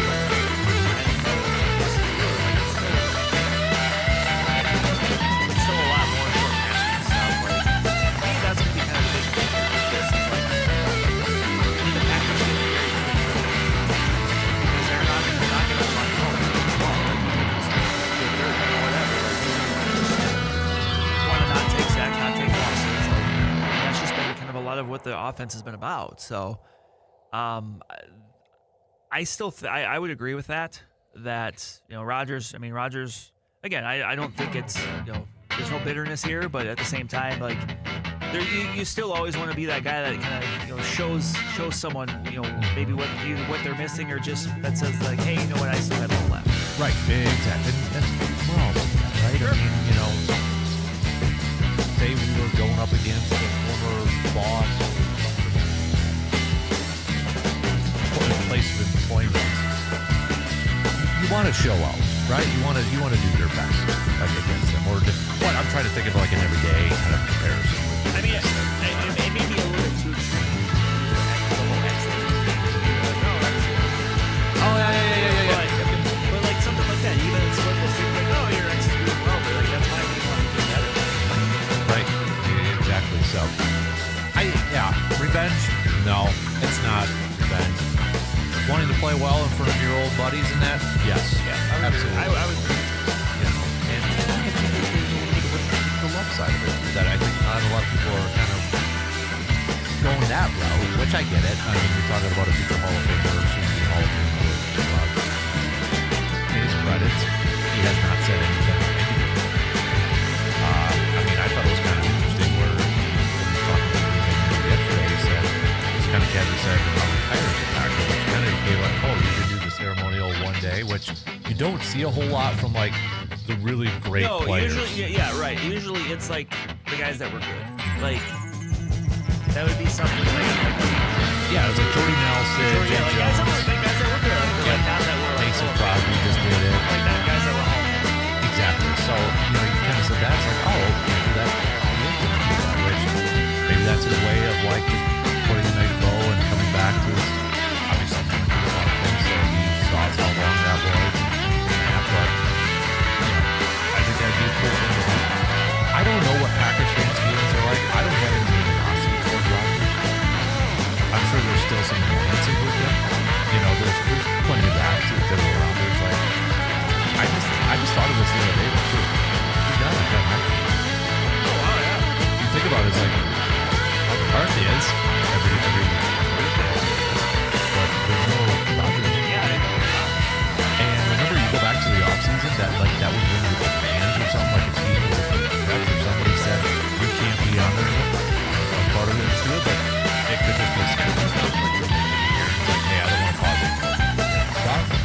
But I just saw that the other day. I'm like, you know, you haven't really heard a lot of one-liners. Usually that was always beyond there. Basically, you were seeing what he was saying in real time because everything was shared because, you know, that's the nature of the beast. Right. Yep. So, but yeah, and I could see this game going one of two ways. I could see it being incredibly close, or I could see almost like Rodgers dominating this game. I just, that's the feeling I almost get with this thing. The thing, and obviously this is something that Packer fans probably know, is like what we've seen the last few weeks get by with in Arizona because it was Arizona. They were able to get by on the Bengals because of the thing. But like the Steelers are like a team of that. Are they an elite team? Not that, but like they're a playoff caliber team. So it's a defense that again is maybe it's not maybe statistically as good as Green Bay, but it's still recognition. They've got game records. They've got high base count. This game is gonna lean on those guys. Right. Yeah. I think this is an interesting matchup though across the board. You know, not just record-wise because but I mean you got Aaron Rodgers going up against I think a shaky secondary down in Green Bay that's got I think some rightful criticism as of late. We know the Packers are after the quarterback, but can the corners hold up their end of the bargain? There seems to be miscommunication in the back end with the secondary. I think, too, that you see some similarities with this thing where it's like, okay, you got two teams that can pressure the quarterback. Maybe it's just as simple as which offensive coordinator is better in this game. Who can hold on for 3 seconds? Mm-hmm. Yeah, and really, you know, since the beginning of the season, we wanted to see this Packers defense get not even against Rodgers, which I know he's got 5 interceptions, you know, this year, which is already like a season during his prime, but doesn't turn the ball over that much, so I wouldn't go in trying to expect to, I mean, if you get some, though, you better come away with them. That's rare. I almost feel like Green Bay, if they can jump out to a 2-score lead right away, and Pittsburgh's not great at running the ball anyways this year, and I hate to kind of say put it on Rodgers' shoulders, but I almost feel like if you can jump out to an early lead, where there is a little bit of pressure, because, yes, I understand people are misconstruing what I'm trying to say this week. Aaron gets the ball quick, but we have seen him early on through the ball trying to make a big play or get a play out, right? We've seen that during this Packers time, and there's been criticism for Packers fans like he's stupid, you know, at times. Gets it up quick. He's doing a good job this year. But when the play's not there, he does have a tendency to try to look for a big play. And I feel like if you're there wants to try to get to that, you got to jump out to the field.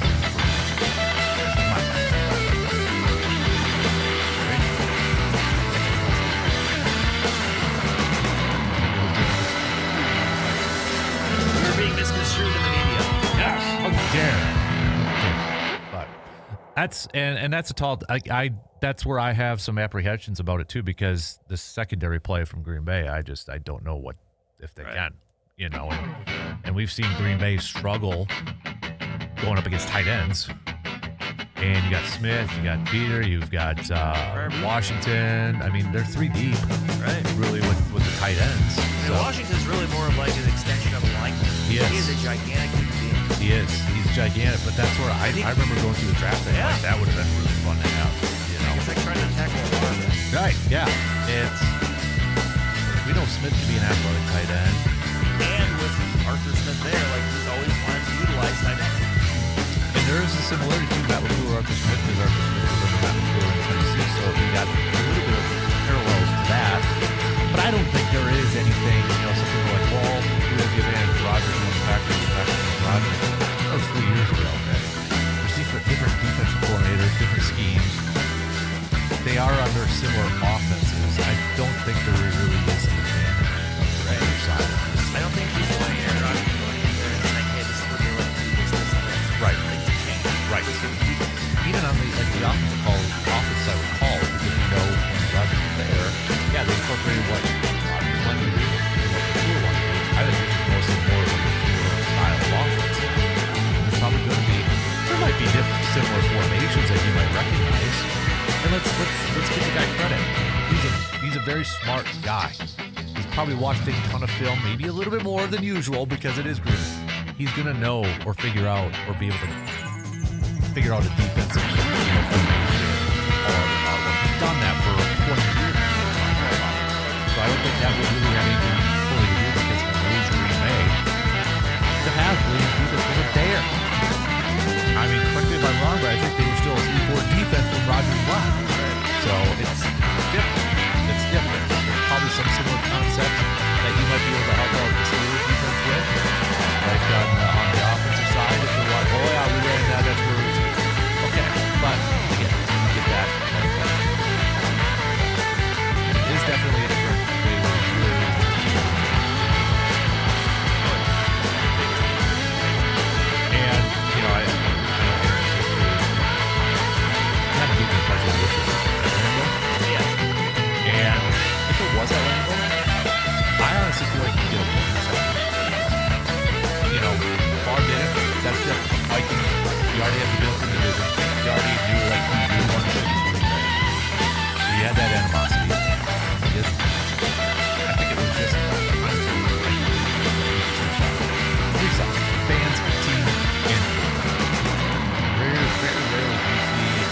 say that about an all-time quarterback, but I think there was just a big chunk of time. Okay, we're just tired of the outside noise and stuff. Just, it was getting annoying, and let's move on. I think it was just that kind of a natural thing. And time heals wounds, and I think I don't have any animosity towards him. I don't. I don't want him to beat me or beat my team on Sunday. So I hope we dominate him. I will say this, though. I was talking to somebody yesterday. If he does do one thing in this game, then I'll get mad at him. If he busts out a championship belt, that's a Green Bay. I'm sorry, you can't do it. You can't do a championship belt against. If he does that, then I'm gonna get annoyed. Then I got beat. He's already doing the Mario jump like he was doing in Green Bay. If he scampers in for a touchdown. Well, I don't know if he scampers so much anymore. But if he pulls a Peyton Manning, if he pulls a Joe Flacco last week. Yeah, that. Something like that. And he gets in there and he does a Lambeau Leap in Pittsburgh, which I've been or bust out the belt, I will be very upset. That, no. Can't do it. I will say no thank you. That will bug me.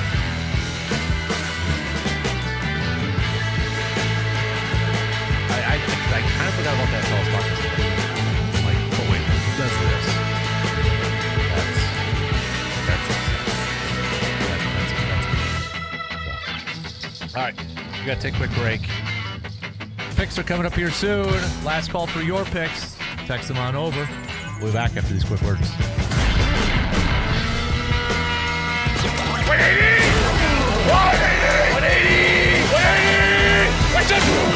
The Dan Kasper Show will be right back.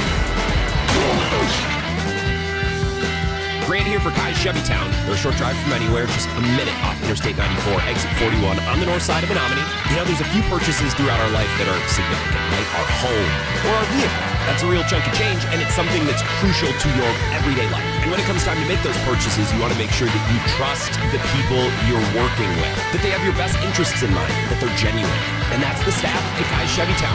They put me in my Malibu last September. They made every step of the process so easy. They outlined, here's why we're doing this, and here's why we think you should do this instead of that. But don't take my word for it. They've been operating for 3 generations, and that's not something that happens unless you treat people the right way and have their best interests in mind. And that's why people keep coming back. So if you've been thinking about maybe it's time for a new vehicle, I'm telling you, whenever your time comes, Kai's is the place. And October is truck month with great deals. They're going to give you great rates and financing on something a little heavier duty, which is perfect just in time for the winter. Check their inventory or schedule an appointment for service. ChevytownUSA.com. Be wise. See Kai's for the best buys. Fall is here and winter's right around the corner. Is your footwear ready? At Shoe Doctor, they've got you covered from the crisp fall days to the snow-filled months ahead. Whether you need waterproof boots, warm winter shoes, or stylish options for the season, their experts will find the perfect fit for you. They carry the best brands with comfort and durability guaranteed. Visit Shoe Doctor on East Claremont Avenue in Eau Claire or online at ShoeDoctorEauClaire.com. Shoe Doctor, where your feet always leave happy no matter the season. Shoe Doctor, fitting you for life. Finding great candidates to hire can be like, well, trying to find a needle in a haystack. Sure, you can post your job to some job board, but then all you can do is hope the right person comes along, which is why you should try ZipRecruiter for free at ZipRecruiter.com/free. ZipRecruiter doesn't depend on candidates finding you. Its powerful technology identifies people with the right experience and actively invites them to apply to your job. You get qualified candidates fast. So while other companies might deliver a lot of hay, ZipRecruiter finds you what you're looking for. The needle in the haystack. 4 out of 5 employers who post a job on ZipRecruiter get a quality candidate through the site within the first day. ZipRecruiter, the smartest way to hire. And right now, you can try ZipRecruiter for free. That's right, free. Just go to this exclusive web address, ZipRecruiter.com/free. That's ZipRecruiter.com/free. ZipRecruiter.com/free. Progressive has great customer service, and it's easy to reach us because great and easy is the way to be. Like salads, great for you, and so easy you can put any group of veggies in a bowl and it's a salad. A full carrot with a head of cabbage, weird, but still a salad. 1 radish and a couple of green beans, also a salad. 14 blueberries, half an onion, and a sunchoke, odd, yes, but an odd salad. So contact Progressive's customer service by phone, app, or online. It's great and easy, just like salad. Progressive Casualty Insurance Company and Affiliates. It's Saturday morning. Bob Olsol with you on the Farm Show here on Wax 104.5. Broadcasting live from the TDS Sports Talk 105.1 studios. It's the Dan Kasper Show.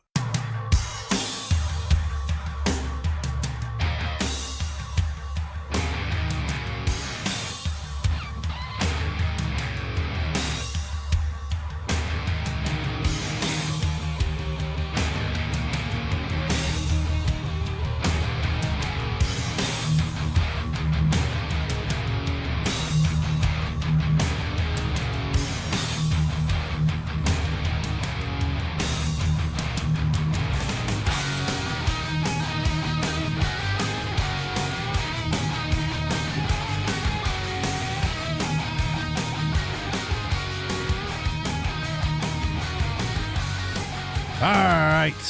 Before we get to some picks here, we got Bucks back at it tonight, taking on the Raptors. 5:30 tip time. Coverage will begin on your radio dials, 105.1 FM, 790 AM.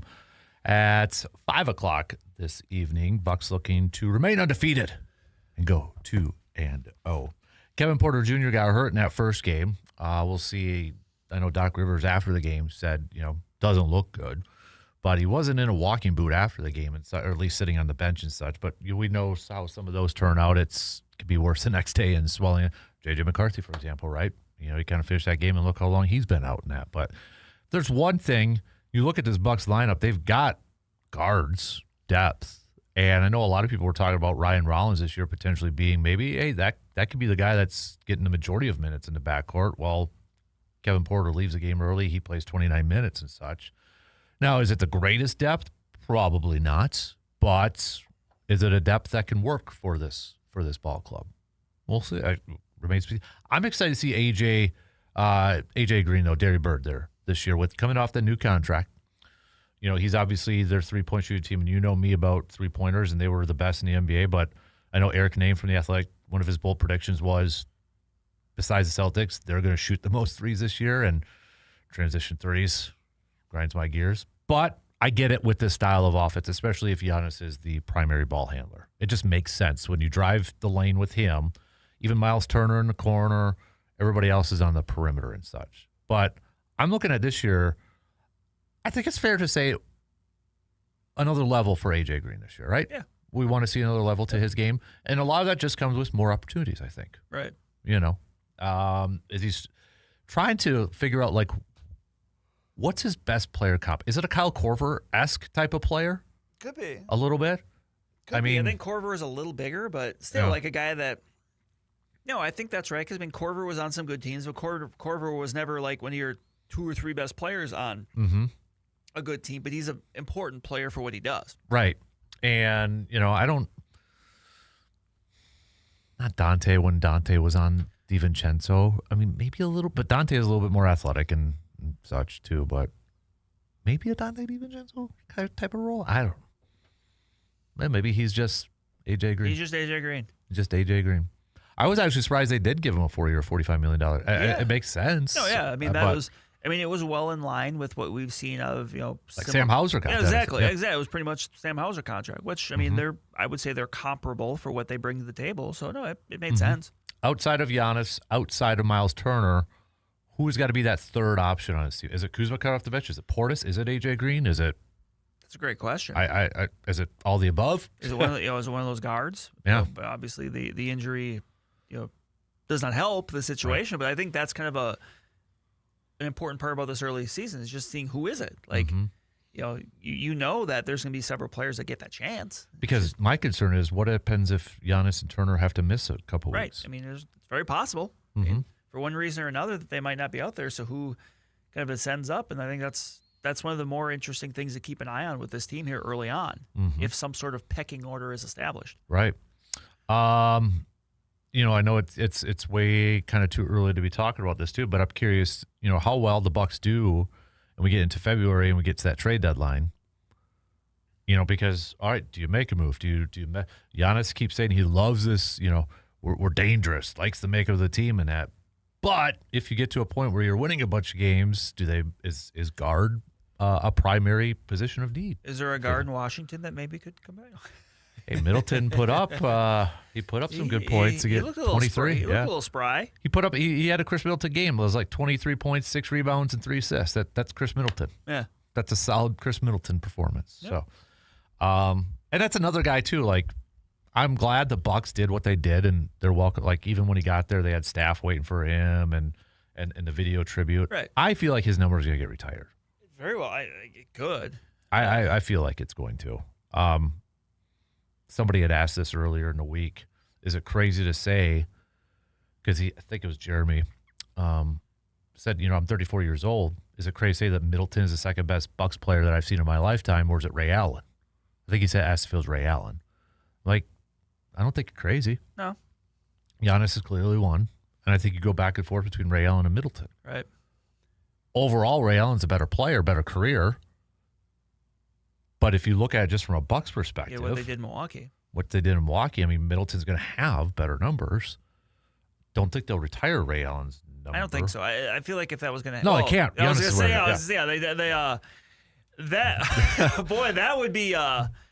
that would be something if they did that. Yeah. Obviously, given maybe someone else that has that number now, Yeah. but no, that ain't going to happen. Middleton's I definitely could see. Yes. Middleton's, and I know that's going to be for some people, but team-wise, I know he was a guy that got a lot of flack from Bucks fans, and I get it. Big contract. Is he the right Robin to Giannis's Batman? Injuries, all that stuff. But you cannot deny how much he enjoyed playing there. They don't win a championship without Middleton either. Correct. Let's call it what it. They don't win it without Middleton. That was the perfect makeup of a team. It just, yeah. And especially remember too, like Giannis was banged up towards. Yeah, he got injured in the end of the Eastern Conference Finals for a while. The Hawks series. Yeah, I wasn't even sure if he was going to be able to be back. Yeah, which I can still picture that video, and I don't know how he didn't do something worse. Yeah, I mean, well, when we say when teams win championships, they get things that go their way. Mm-hmm. Was definitely one of them there. Yep. All right, let's take our final break here, and we got lots of picks to get to, so we'll do that. Coming up after these quick words.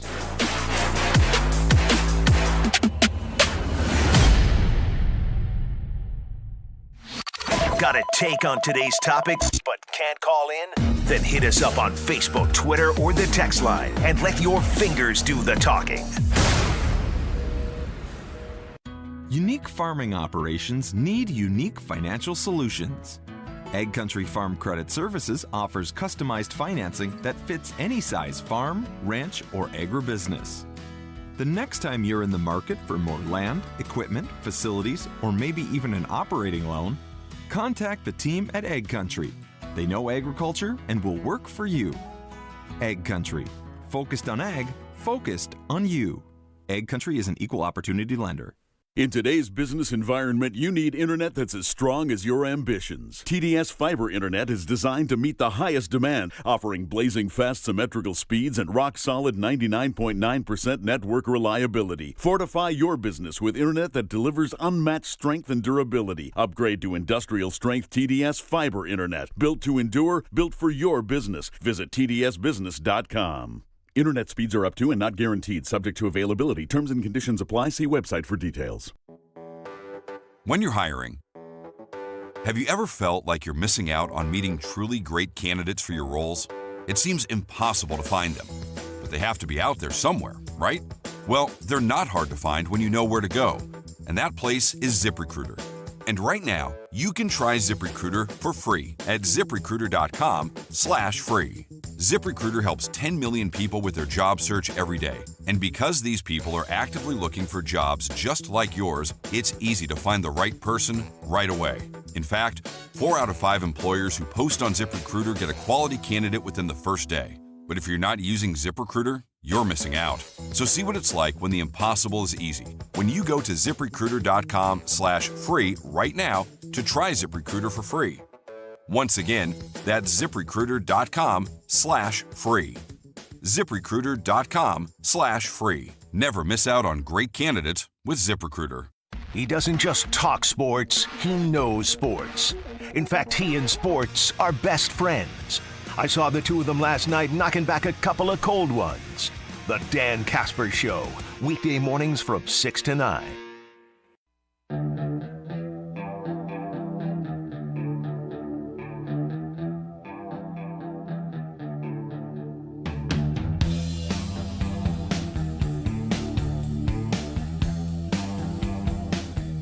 Time to wrap it up with picks this morning. Let's begin with college football. We'll do college football, NFL, then World Series. Sound good to you? Yes. Okay. It's your birthday, man. We gotta follow your path. It's your party, and you'll cry if you want to. Let's start off with the red-hot UCLA Barons visiting the number 2 Indiana Hoosiers. I only bring this up because of how UCLA has been playing with their new interim. They're the Bruins, not the Barons. Did I say Barons? You did. Okay, Bruins. Sorry. I misspoke. Who are you picking? I'm going to go with Indiana. Do they cover by 25.5? No. I'm the same way. I think that's a little too high, but Windiana. Windiana. So, hey, if they can do it, why can't Wisconsin do it? That's all I'll say. Ole Miss, Oklahoma. Oklahoma's favored by 5.5. That's in Norman? Yep. I'm going to go Oklahoma. I'm going Ole Miss. Let's do Missouri, Vanderbilt. Vanderbilt's favored by 3.5. College game day game. Mm-hmm. I'm going to go Vanderbilt. I'm going to go Vandy as well. Why not? Let's do nope, not that one. Not yet, at least. That's coming up here. Texas A&M at LSU. Texas A&M favored by 2.5. We'll go LSU. Ooh, that'd be an upset, 320. That's a 3 versus 20 matchup. Yep. Okay. I'm going Texas A&M. Let's go. We might as well just do it. Wisconsin, Oregon. Oregon's favored by 31.5. I think they're going to get shut out. You said field goal. Does Oregon cover? Yes. Yeah. It's going to be like a 38-3 game. Yeah. Jesus. Whatever. I can't say stuff that I want to say. Let's do NFL. Miami versus Atlanta. Things are not going well in Miami right now. They are not, but I'm going to go with Atlanta. I'm going to go Atlanta. I'm going to go, we got Jets and Bengals. The Boomer Esiason game.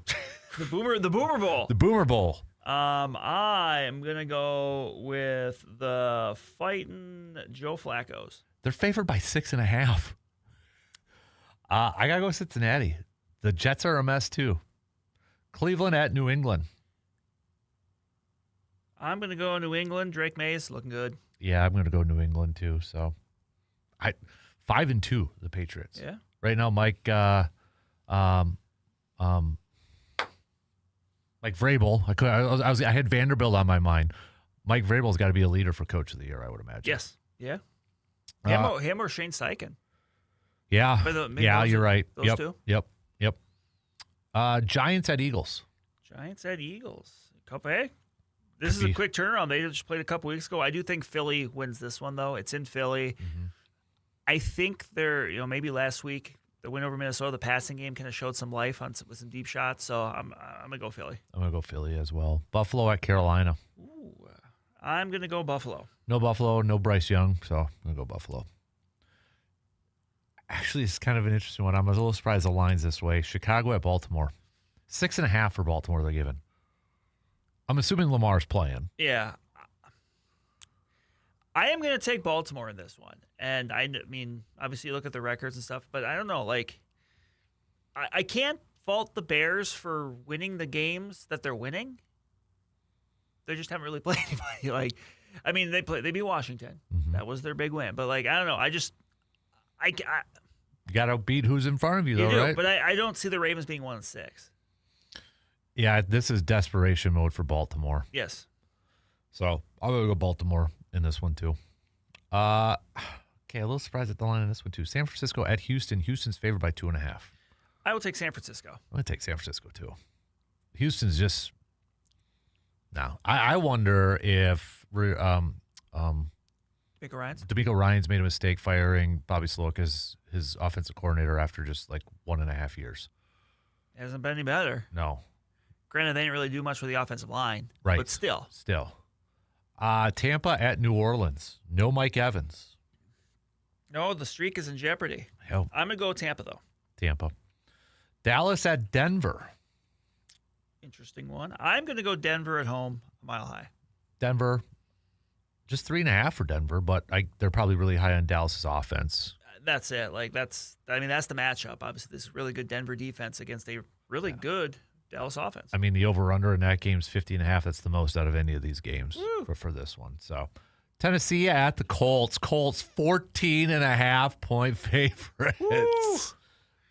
Give me the fighting Indiana Joneses.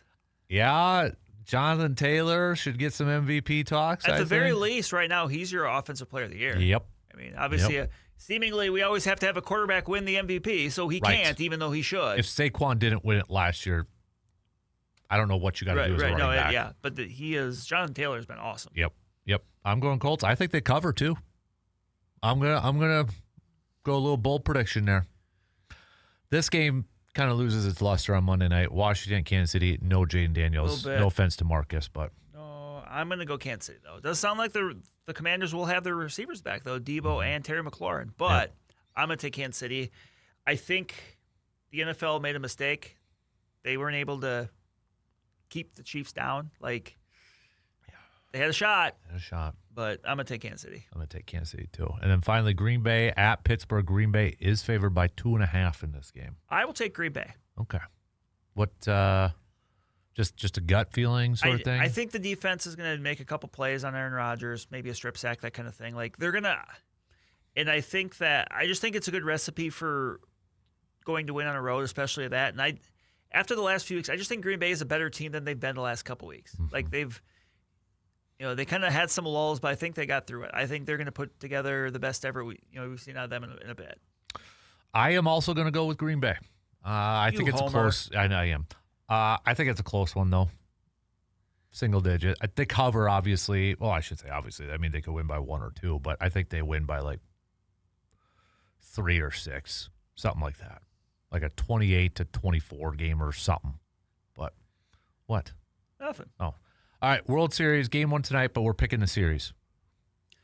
I will take the Dodgers in 6. Everybody picks 6. Everybody. It's a coward's way out. I'm a coward. I want the Blue Jays. I think you do, too. I'm going to pick the Dodgers in 6. It's the easiest way. It's 5 is a little too low. 7, 6. It's the nice middle right in between. So, but who wins game 1 tonight, though?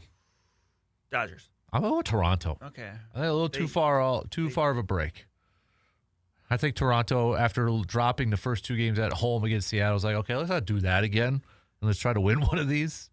But I'm going to go with Toronto.